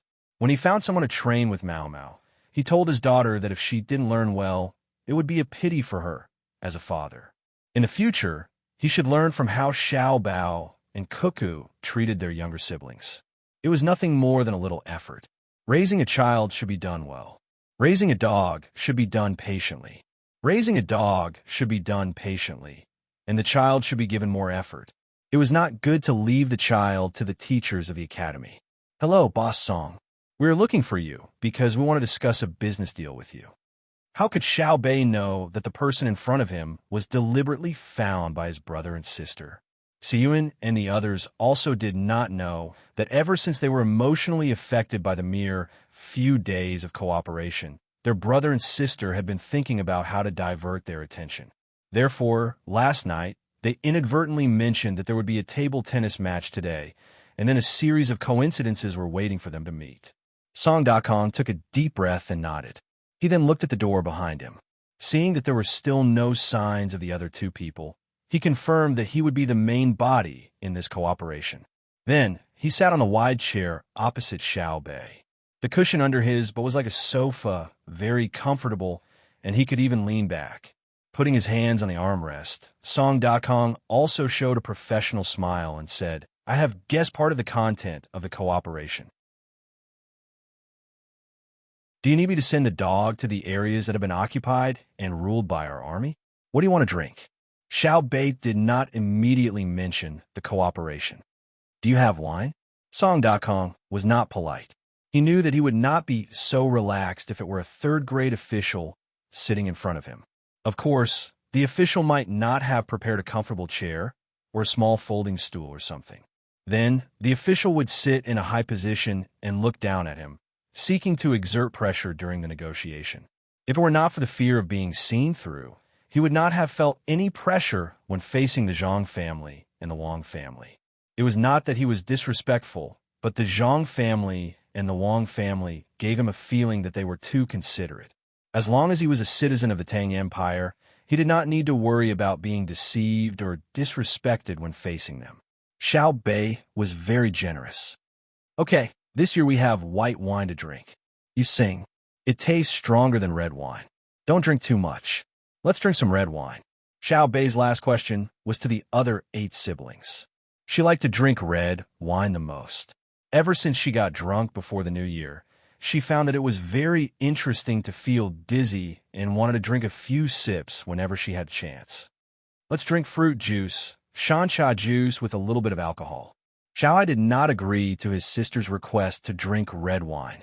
Usually, his brother and sister gave him a quota of 2 ounces of red wine in 10 days, and they were not allowed to drink more than half ounces at a time. This requirement was much stricter than drinking carbonated drinks, and the inner courtyard did not dare to violate it. As for white wine, unless one was sick and needed some kind of medicine to balance it, they could only drink it. However, one could not get sick just to drink white wine. Illness was not something that could be borne just because one wanted to. Okay, Xiao Bei compromised. When outside, she had to listen to Brother Xiao Hai.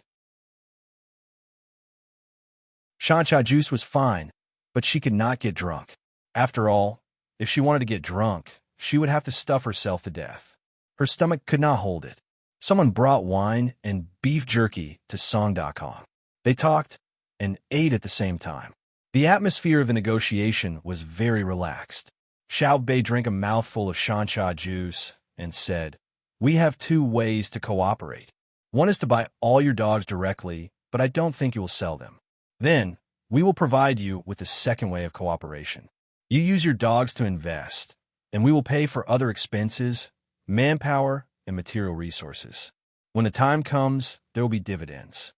Song Dakong did not drink and nodded directly. I agree with the second way. Then how many shares do you want? Do you need us to give you some data first? Xiao Bei and the others were not ready. For example, the size of the ranch, where it was located, how suitable the growth of the grass, and other follow-up protective measures, and so on. Therefore, Xiao Bei and the others discussed that they would listen to Mao Mao's father first and see if he had any reasonable suggestions. Then, according to the conditions proposed by the other party, they would negotiate to increase or decrease the number of shares. This way, their side would be more proactive. Song Dakong picked up his wine glass and drank a mouthful of white wine. He took a deep breath and said, "It is indeed stronger than red wine. I don't have any requirements.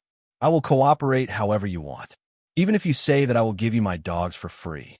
Xiao Bei was stunned.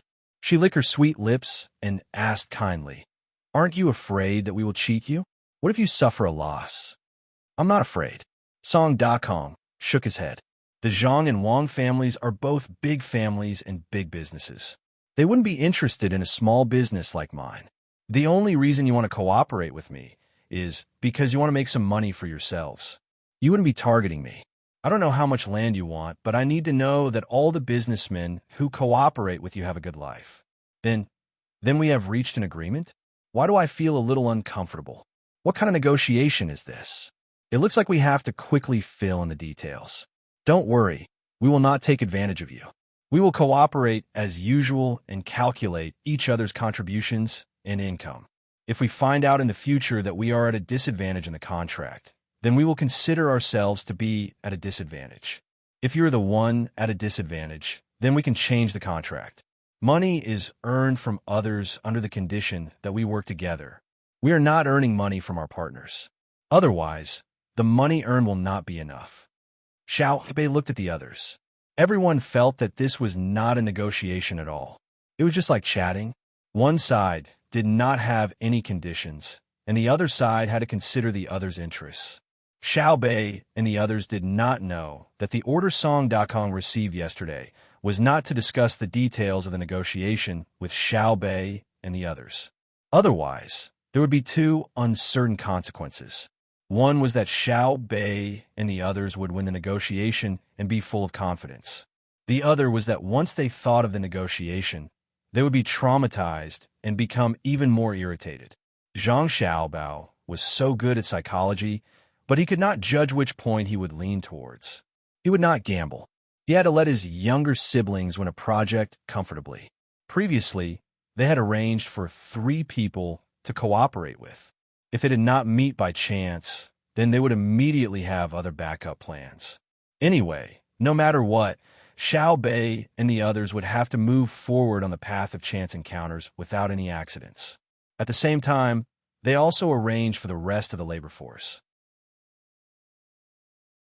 If the 9 little fellows in the stands did not get any inspiration from the 3 people's conversation, there would be other people who would inadvertently give them inspiration. For Zhang Xiaobao, arranging a series of things was much more difficult than negotiating with his younger siblings. Encourage education was the right way to go. Sometimes, it was necessary to suppress children. However, at the same time, they had to immediately create opportunities for the children to build confidence. This was actually a form of encouragement education in disguise. Xiao Bei and the others were in their older brother's scam. They made their own choices among the countless coincidences. They, who were kept in the dark, began to chat with Mao Mao's father. They waited for Huang Huang's father to come so that they could sign a simple agreement together. After that, they got someone to write down the details, and everyone signed the contract. It did not take long before Huang Huang's father was called over. Along the way, he already knew what had happened. He did not value his son's childhood friend very much. The child was still young and did not know how to behave. When he grew up in the future, he might change. Who could decide the future? However, he very much hoped to be able to cooperate with Zhang Xiaobao and the Wang family. When the time came, his cattle and sheep would be able to obtain more benefits. However, he was not sure about the upcoming negotiations. How much benefit should he seek? The people he was going to negotiate with now were 9 children. He had never seen them before, but he heard from others that they were very smart. However, when he thought about it, they would definitely not be able to avoid him during the negotiations. Should he take advantage of this opportunity to gain more benefits?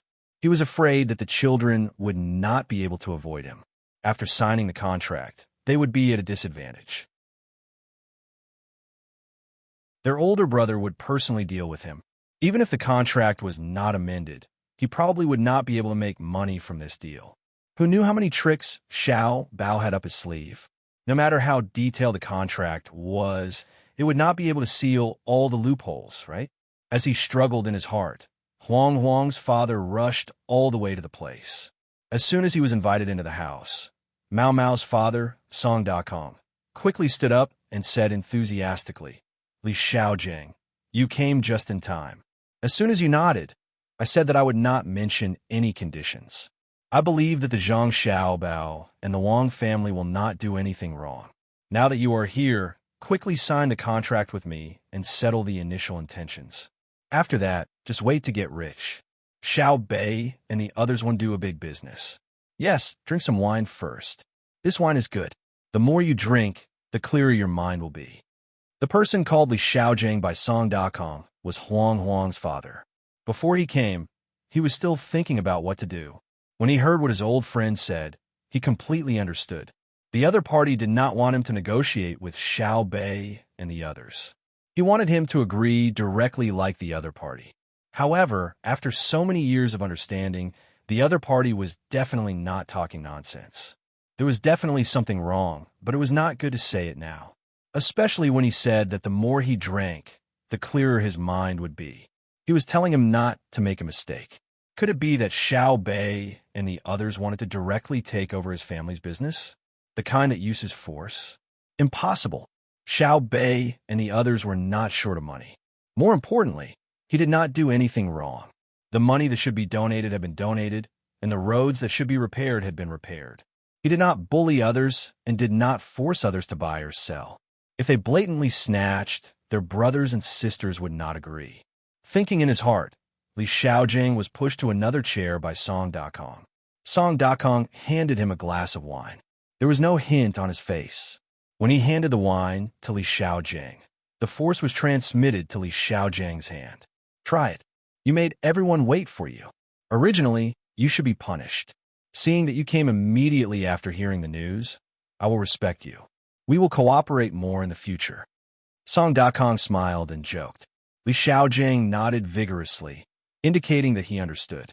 He did not want to refuse a toast only to be forced to drink a forfeit.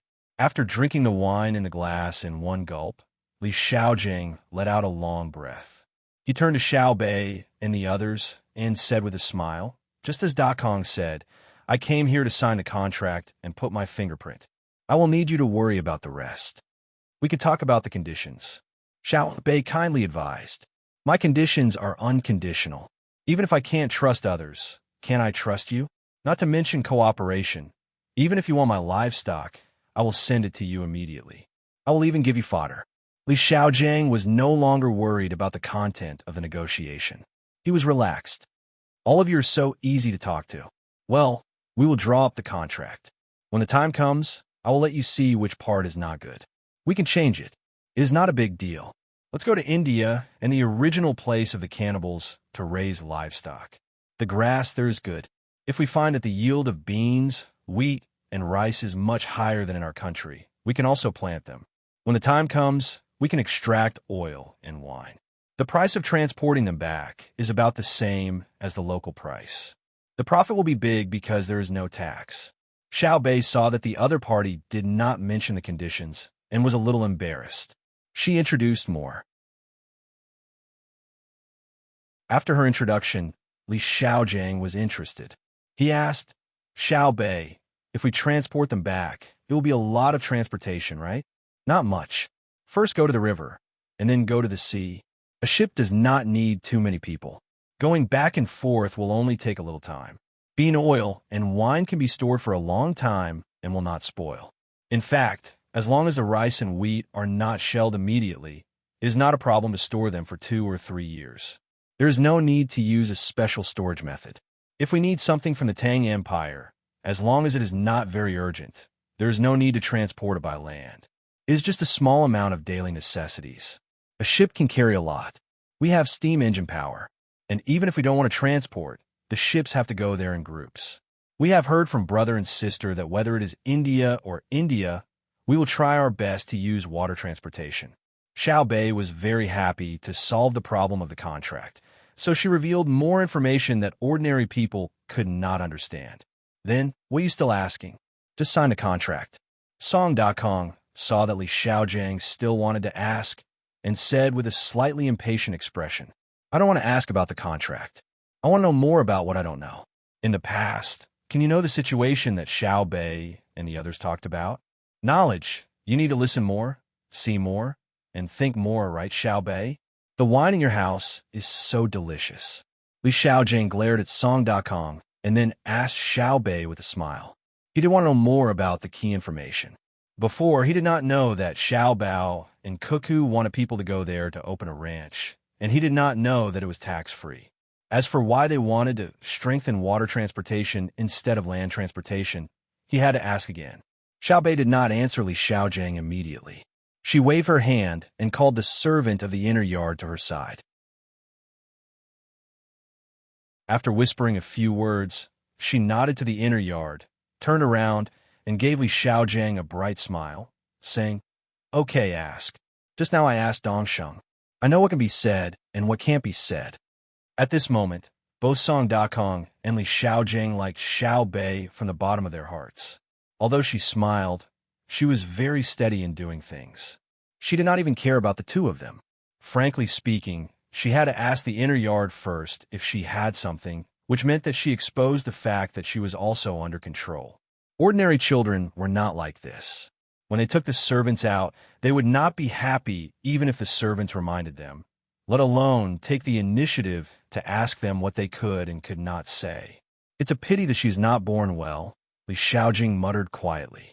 Hearing this, Song Dakong shook his head and thought, "Your teaching is not as good as hers. Do you know why I am here to talk about cooperation? I will tell you when we go back so that you can broaden your knowledge." "Don't you want to ask?" "Ask now." Song Dakong also wanted to know, but he did not know what to ask. Li Xiaojing pondered for a moment. He had to think carefully. He could not directly ask about military operations, nor could he ask about the logistical shortcomings of the Tang Empire. That would make others think otherwise. After thinking for a while, Li Xiaojing asked, "Why don't we use land transportation? Isn't it easy to get to Duoshi from the Turks?" Then the Duoshi people built roads for their own material circulation and for the convenience of the army during their rule. "How do we use land transportation?" Xiao Bei asked. "Livestock," Li Xiaojing answered quickly. Xiao Bei waved his hand. "Livestock are better used for farming than for transportation. We don't even have enough logistics in our country. How we send them out? Ships are much more convenient. We can't use ships to farm, right? Ships can't reach anyone in the country, right? If we use livestock to transport goods over land, there is no problem in the use of logistics resources. No one can find fault with it.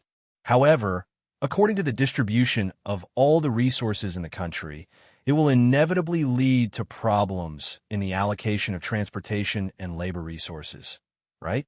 Li Xiaojing looked at Xiao Bei in surprise, and then turned to look at the equally surprised Song Dakong. The two of them thought of the same thing at the same time. "Is this a child?" The words that came out of his mouth were too frightening. Xiao Bei did not care about what they thought and continued. "There are two more problems. In fact, it can be said to be one problem.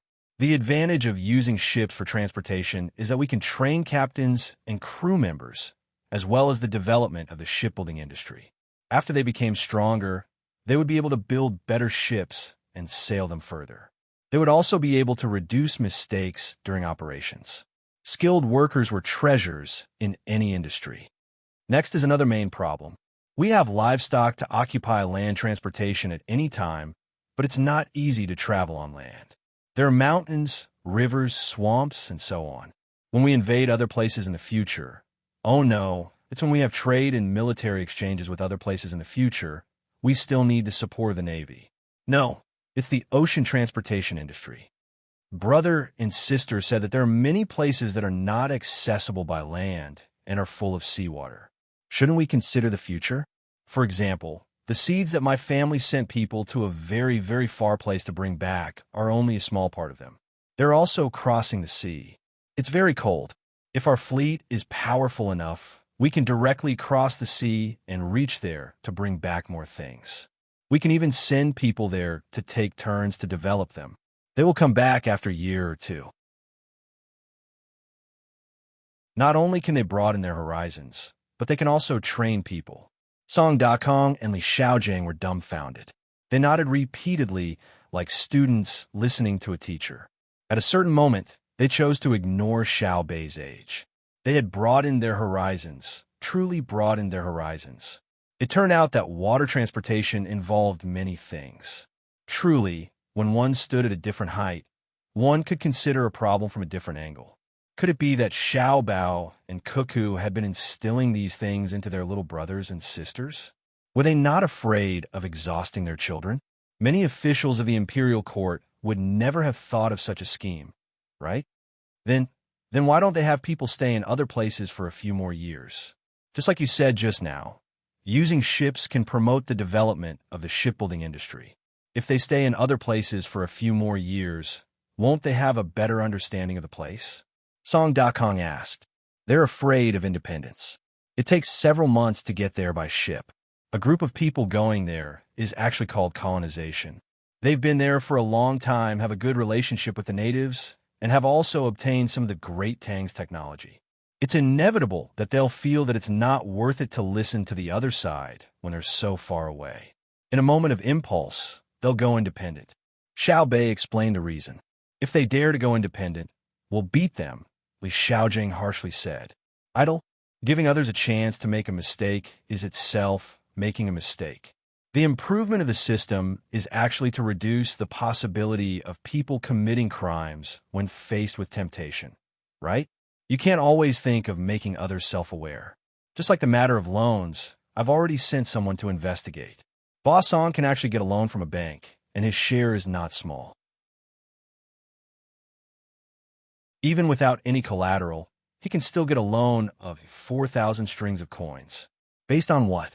Based on the fact that he started to invest in the Chaoyang operation many years ago, based on the fact that he repaired the bridge and paved the road. Based on what Big Brother said, a person with a sense of social responsibility has a certain degree of credibility. Thus, I've always wanted the local merchants to support the school and give them benefits.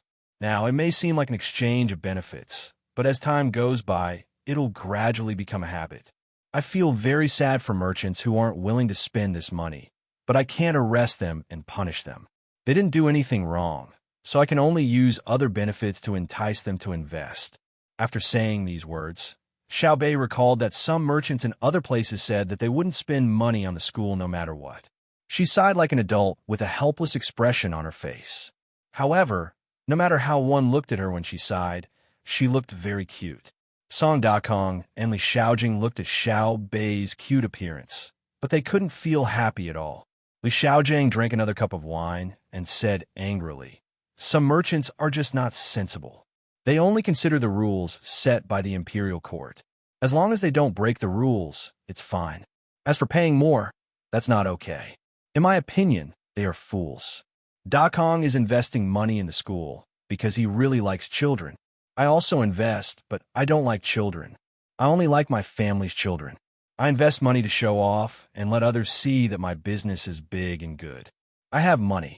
You said that you earned a lot of money and returned to your hometown in glory. Don't you want to give others some benefits? The rich people in the village know how to build a good house. If I earn money and invest money in the school, won't others praise me more than if I only build a house for myself? I won't talk about the loan. I'll just say that I'm giving money to the school. If something happens to my family one day, who doesn't want to work hard after receiving benefits from me?" When it was Xiao Bei nodding, Xiao Yuan and the rest were equally surprised. Xiao Bei's thinking was too simple. Today I spend money to let your child go to school. Tomorrow, if my child falls, you have to carry it back. You owe me. It was a very typical idea of using kindness to get repaid. But if you say that he was wrong, he really wasn't wrong, because he was the one who showed kindness first. If you received benefits from him, shouldn't you repay him? It was a simple exchange of interests in social behavior. It was simple, realistic, and always had an effect. That was why people hated ungrateful and repaying kindness with ingratitude. All right, I support you to continue thinking this way. You're clear about the problem of colonization. Do you have any other questions? If you miss this village, you won't have this opportunity again. We can't tell you every time. Xiao Bei asked Song Dakong and Li Xiaojing again. He was in a good mood today, so he said more. As long as he didn't say anything that really needed to be kept secret, it was fine. I don't. Song Dakong didn't think much. He was a little more foolish than Li Xiaojing, but he came at a good time. If it were another era, his dog would have been gone. I do. Li Xiaojing sat up straight. What I'm asking is, if you only consider the situation of colonization and rebellion, how can you do it?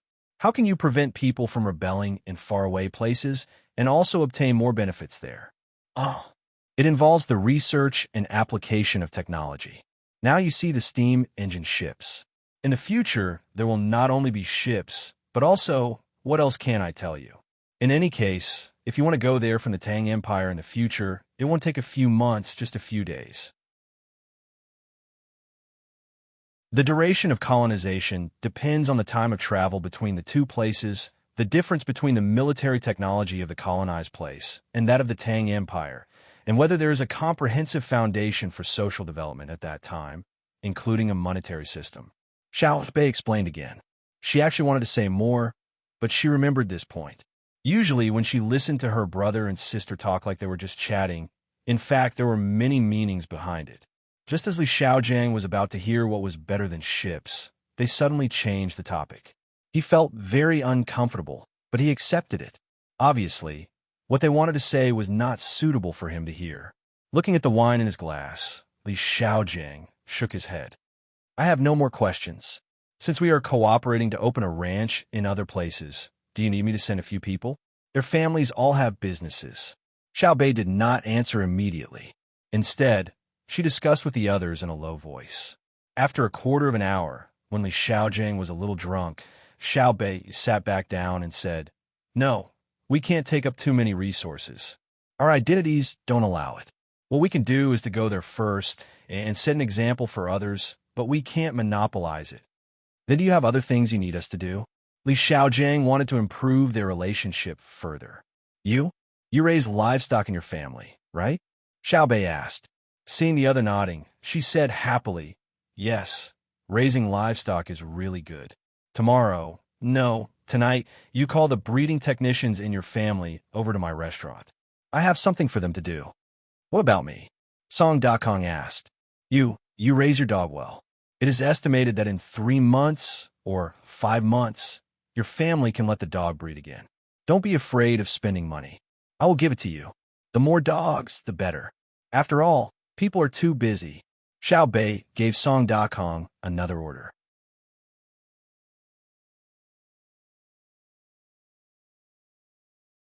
Chapter 1256. After listening to Song Dakong and Li Xiaojing talking about the local people, he ordered people to speed up the details of the contract.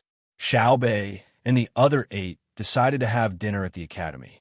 At the request of several representative children, they planned to eat canned food at night. Xiao Bei asked people to go back and bring all kinds of canned food, but he didn't know what was delicious in the canned food.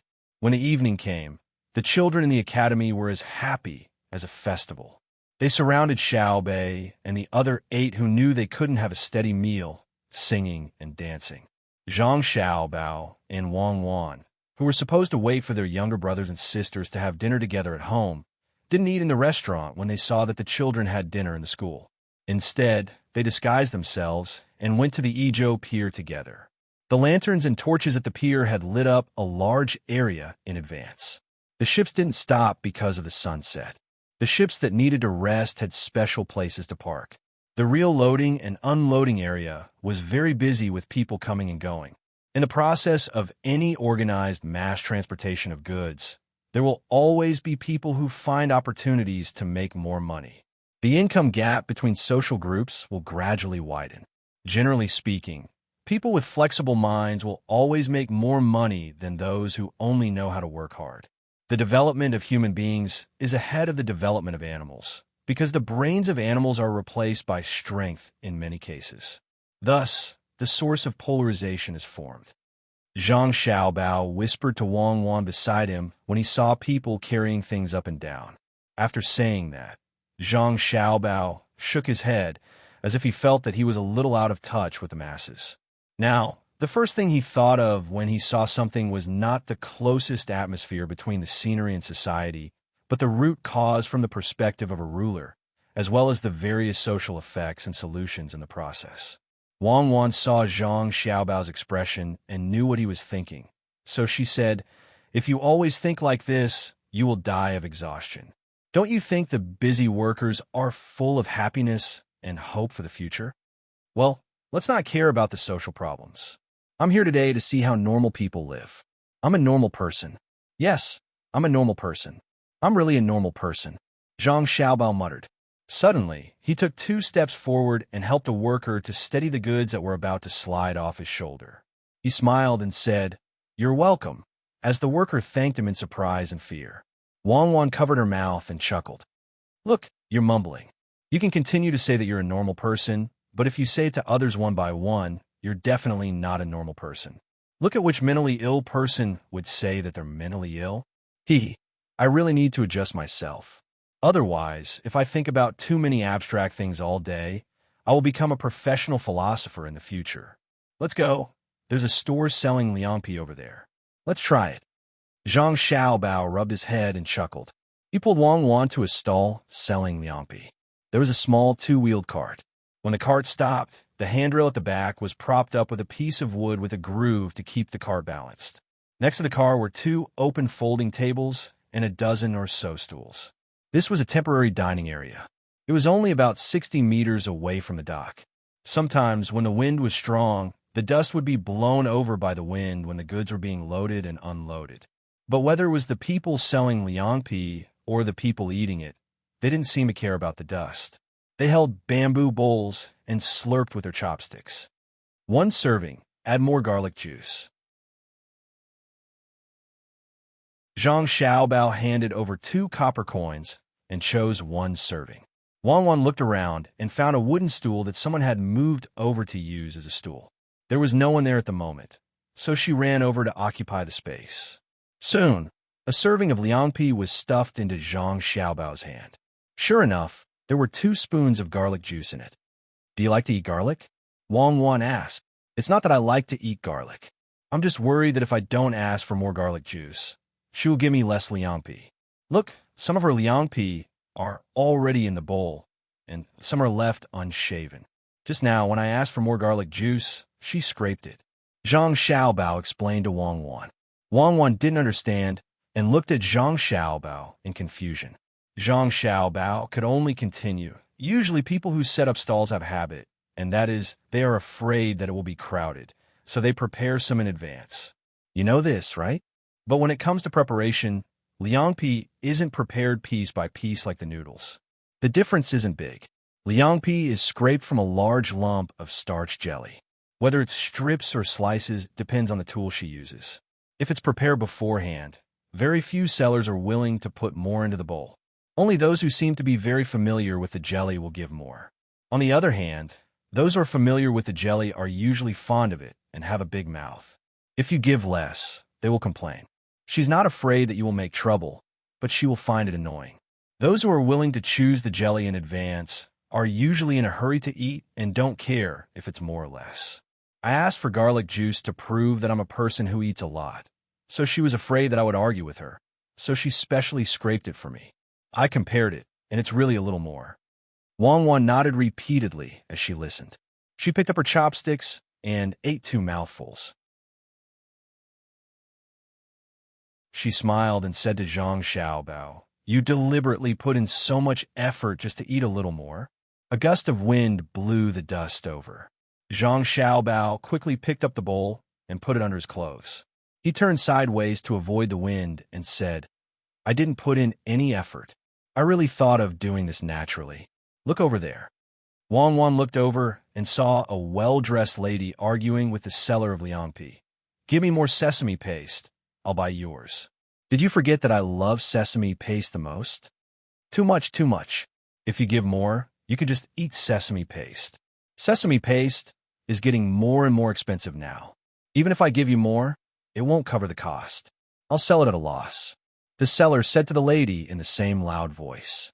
Wang looked at the wind and asked Zhang Xiaobao to take out the bowl. She asked doubtfully, "Sesame paste is expensive? Does that mean that sesame oil is also starting to become expensive?" "And sesame? It's expensive. It's just a little more expensive. There's no need to consider the cost. It's just a saying. This is the real life of a normal person. It seems that I'm a normal person. Zhang Xiaobao also ate 2 mouthfuls and said, "You mean to say that I'm not a normal person? Since it's expensive, why don't you care about it?" Wang Wan grabbed the bowl and started to eat. "I don't care about the price of sesame. For a period of time, the price of sesame won't go down at all. I can't force it down. That's against the rules of the market. It's a non-essential consumable. As long as the price of salt, oil, and grain doesn't fluctuate beyond the normal range, I won't ask about it. It's because we need to transport things from other places during the war, which increases the number of people moving around in the local area for a period of time. The local grain is enough to support the consumption of the people. Originally, the Chengdu area was a large production area. Otherwise, it wouldn't dare to be called Chengdu. It's a pity that it hasn't been Chengdu. It always stays in this name with a slightly inferior status." After Zhang Xiaobao finished speaking, he grabbed the bowl again and drank some soup. It was sour and sweet, very satisfying. But to the extent that it's not a situation of inferior status has never appeared. It can't become a capital, but its influence has always been widespread. It's because the environment and water transportation are developed. Izhou's Liangpi is different from other places. How can there be so much soup? Wang Wan looked at Zhang Xiaobao drinking another mouthful of soup and asked casually. Zhang Xiaobao burped and smiled. "It's not that there's a lot of Liangpi soup in Idyll. It's a soup that's specially mixed with a little sugar and a little vinegar. The cost is increased, but the sales are also increased." Wang Wan thought about it, but she really couldn't figure out why this was done. Zhang Xiaobao didn't explain. Instead, he shouted at a person who was also holding a bowl and wanted to squat down to eat. He asked, "Brother, is her soup good?" It's good, it's good. When you're tired from work, you should have a bowl. It can quench your thirst and fill your stomach. Otherwise, when you're hungry, you won't have the energy to work if you eat too much. If you don't eat, it'll be even more boring. After a bowl of liangpi, you can continue to work. This is called efficiency, little brother." The person turned around and said. He also taught Zhang Xiaobao what efficiency was. Zhang Xiaobao nodded repeatedly, as if he had been taught something. He gave the person a thumbs up. With a smile on his face, the person found a relatively sheltered place and squatted down to eat. After 2 mouthfuls, he got up and ran to the stall to ask for more soup. Wang Wan put down her chopsticks and said to Zhang Xiaobao, "You're really interesting. You even cooperated with others." "Comrade Xiaobao, tell me, did you learn what efficiency is just now?" "No." Zhang Xiaobao shook his head. Who dares to say that he knows how to maximize efficiency?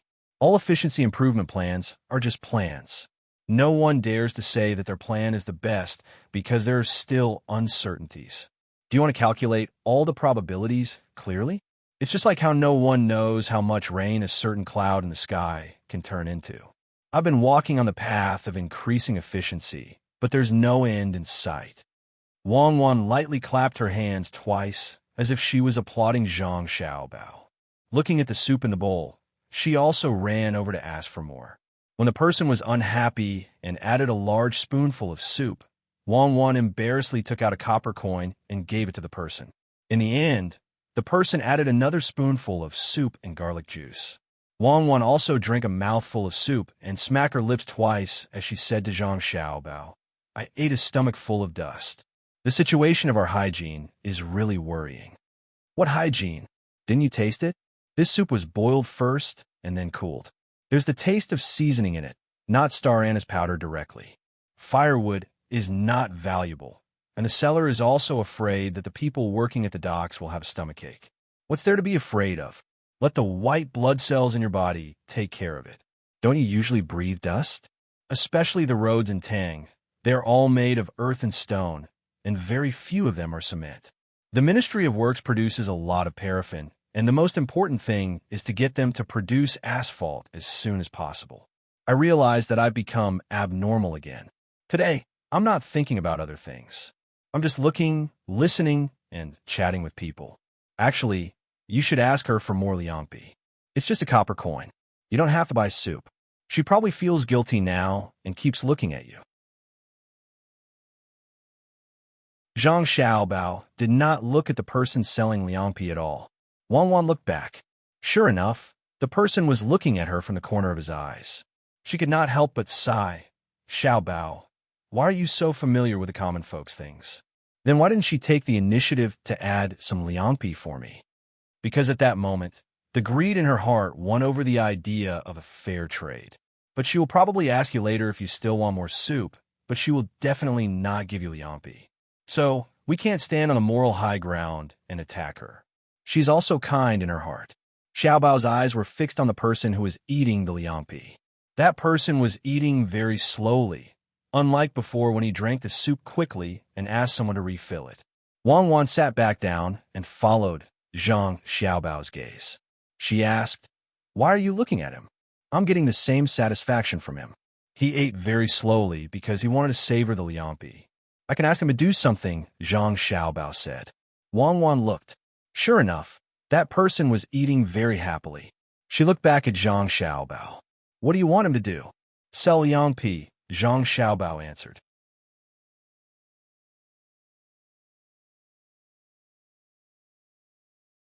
Chapter 1257.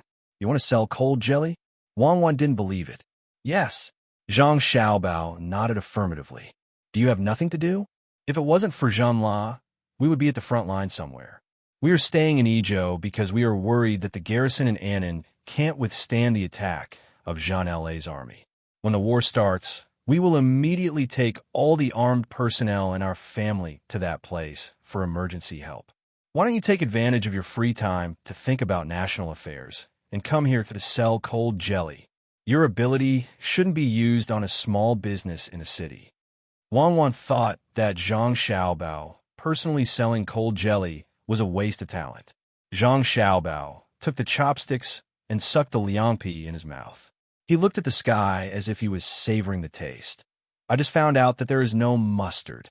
It's good that there is no mustard, so the people working at the docks don't have fast blood flow, and eating mustard will increase the incidence of cardiovascular diseases. I'm asking you a question. Why did you say mustard? Wang Wan looked at the person who was squatting and eating, afraid that he would leave after eating. Well, you ask and I answer. Don't you think that not going to the front line is more of a deterrent to the cannibals?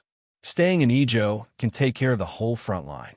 Our guards can't be directly used to attack one side to complete the tactical arrangement, right? Our soldiers should be used at the critical moment.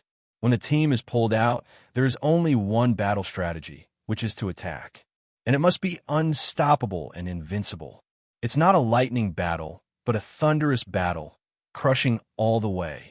If you really play a defensive counterattack, when the newspaper reports and the people see, oh, God of War Cuckoo can't beat them, right?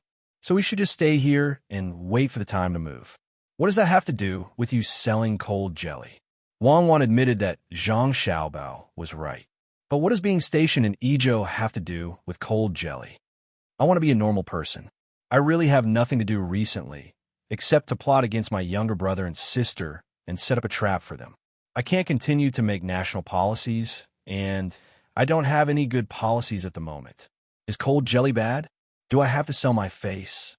It's too expensive, right? Zhang Xiaobao seemed to be giving an explanation, but his purpose was different from Wang Wan's question. Burning newspapers at the grave? Who are you trying to fool? You set a trap for Xiao Bei and the others. I know. This is your old profession. You used to do this when you cheated people in the past. You gave people chance after chance, and in the end, they fell into your trap. The only difference was that when you were scheming against Darren, you had to go in a bigger circle and involve more karma. I don't object to you using trickery on your younger siblings. Using it for good is good. Using it for evil is evil. Then why don't you trick more people? Deceive them in a good way. Wang Wan admired Zhang Xiaobao's ability to make connections, but she didn't want to see him use his ability to sell cold jelly. And from the way Xiao Bao instantly thought of lying to his younger siblings, she could tell that Xiao Bao was really used to it. That kind of smooth arrangement was the best interpretation of his former identity. Fortunately, she was watching over him and reached an agreement to not let him do anything to his own people. Otherwise, it might not have been a big deal. Xiao Bao used to cheat people because the country's system was too stable. Unlike now, As long as he showed his ability, he could easily gain the recognition of the upper echelons. Li Longji would make an exception and promote him. This was an era that was used to making exceptions. At that time, Xiao Bao probably wouldn't be able to walk the right path. Many people would want to take advantage of him and suppress him. The upper echelons of the country wouldn't care about his ability, or rather, they would only care when he had great achievements. For example, when he finally returned to the country, the upper echelons finally cared. But it was too late. He came back to bury his bones in his hometown. But it wasn't the absolute upper echelons, but the upper echelons wanted to take his money and convict him. Then, they would secretly release him to do things for some people. The meaning was that if they didn't kill you, you would be indebted to them. So at that time, Xiao Bao had to take an unconventional approach to achieve his goal. Now, the great Tang was much more flexible in selecting talents. There were disadvantages, but there were also advantages. With Xiao Bao's love for his people, he wouldn't continue to be so ruthless. Who knows? Anyway, she was in charge of him now. His abilities were all used to treat his own people well and treat outsiders badly. Moreover, when he did things, it was very reassuring. Even if it was a small matter, it had a deep meaning. For example, selling cold jelly? Thinking of this, Wang Wan came back to her senses and placed her hand on Zhang Xiaobao's hand. She smiled sweetly and said gently, Hubby, is there something you haven't told me? Zhang Xiaobao couldn't help but tremble. He became nervous. No, I was just thinking about what you said just now. You said that my ability shouldn't be used on a city. In the past, we discussed that the country has many experts. The real experts are quite capable. If they put down their bodies, they can easily make a county rich. At that time, I mentioned it before, but after their status rose, they forgot about the things below and only thought about fighting for power. They all thought that they were in charge of the country's affairs and not a county or city. That was a waste of talent. They became selfish. In fact, how many counties are there in the country? They have so many people. Let's just say that they need 3 to 5 years to solve 1% of the poverty in the county. Then, they can lead the surrounding counties and provide a model for other similar counties. In 2 generations, the entire country will be revitalized. However, they were unwilling. The composition and promotion structure of the local officials also determined the degree of local construction. Local officials were not allowed to hold the position of the head of the local department. The young foreign officials were gilded, while the old ones were retired. Now, you can treat me as one of those experts. What I need to do is to calm down. As long as I have time, I will plan for a small group of people in a city. If I don't do it, I will be idle. If I do something, I will gain something.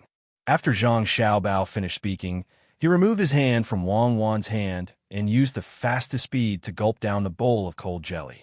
He also drank the soup until there wasn't a drop left. He put the bowl down, gasped for breath, and showed a sincere expression to Wang Wan. Wang Wan pursed her lips and smiled. She put her hand on his hand again.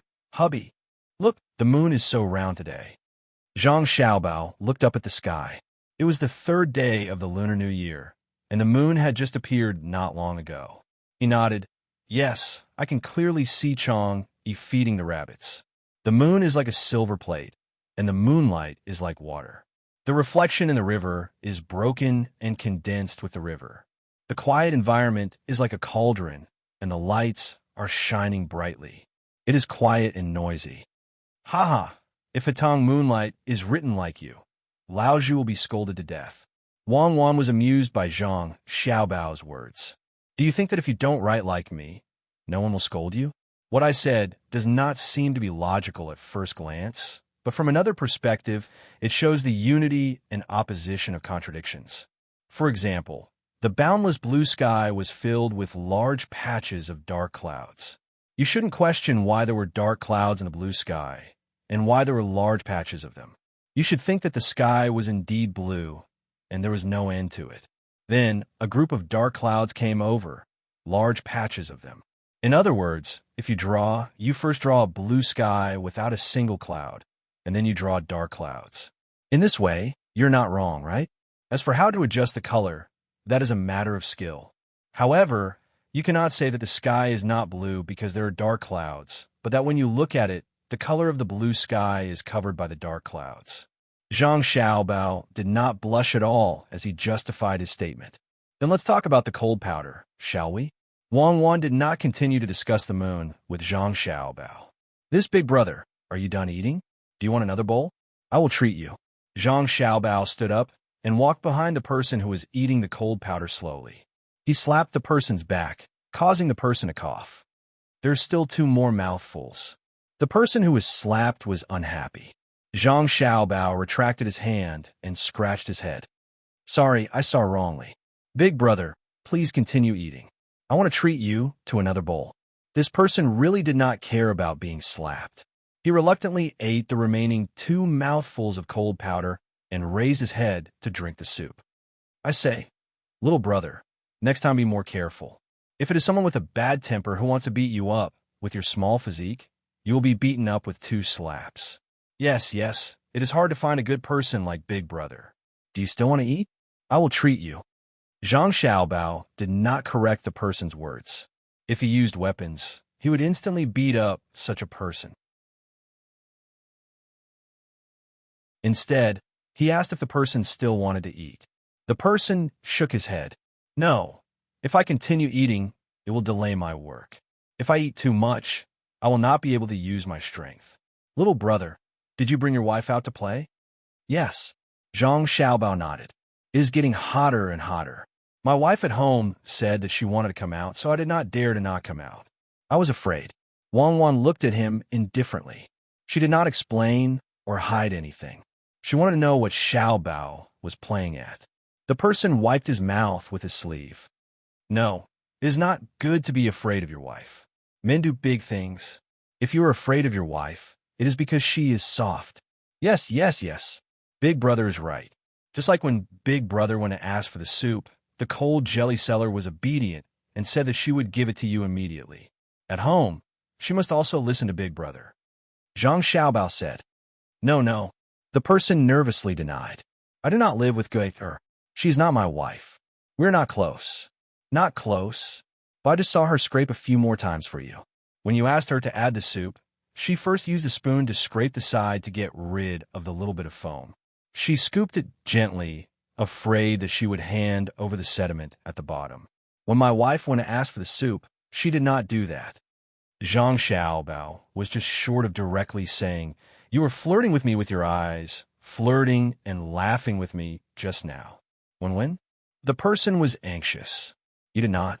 Big brother, there were 2 empty seats at the table in front. Why didn't you take them? Why did you have a squat here to eat? And, big brother, the bowl you used is different from ours. Our bowl is sawed from thick bamboo. The one in your hand is made from pottery, right? It has been placed next to the cart selling cold jelly. There's a cover on it. Zhang Xiaobao said with a smile. He even winked at the person, meaning that he understood. The person was even more flustered. He glanced at the place where the cold jelly was sold and stuttered. I thought the bamboo was dirty. I saw that there was something to play with, so I used it. I really have nothing to do with her. I know. Big brother, don't worry. You and Gue have a pure relationship. I understand. Big brother, listen to me. I am speaking nonsense. Why didn't you take the table? Because you want to leave the table for someone else. Why did you squat here? Because from this angle, you can see the side of who is selling cold jelly. It is so beautiful. Zhang Xiaobao continued. If you say that again, I will beat you. The person directly reached out to grab Zhang Xiaobao's collar. You're tuning in to the Romance Rendezvous YouTube channel. We're so grateful for your support, and don't forget to subscribe to join us on this incredible journey through captivating stories. Your generosity through donations truly makes a world of difference, as it's the primary source of revenue that allows me to expand and enhance this channel for you. Thank you from the bottom of my heart for being a part of this adventure.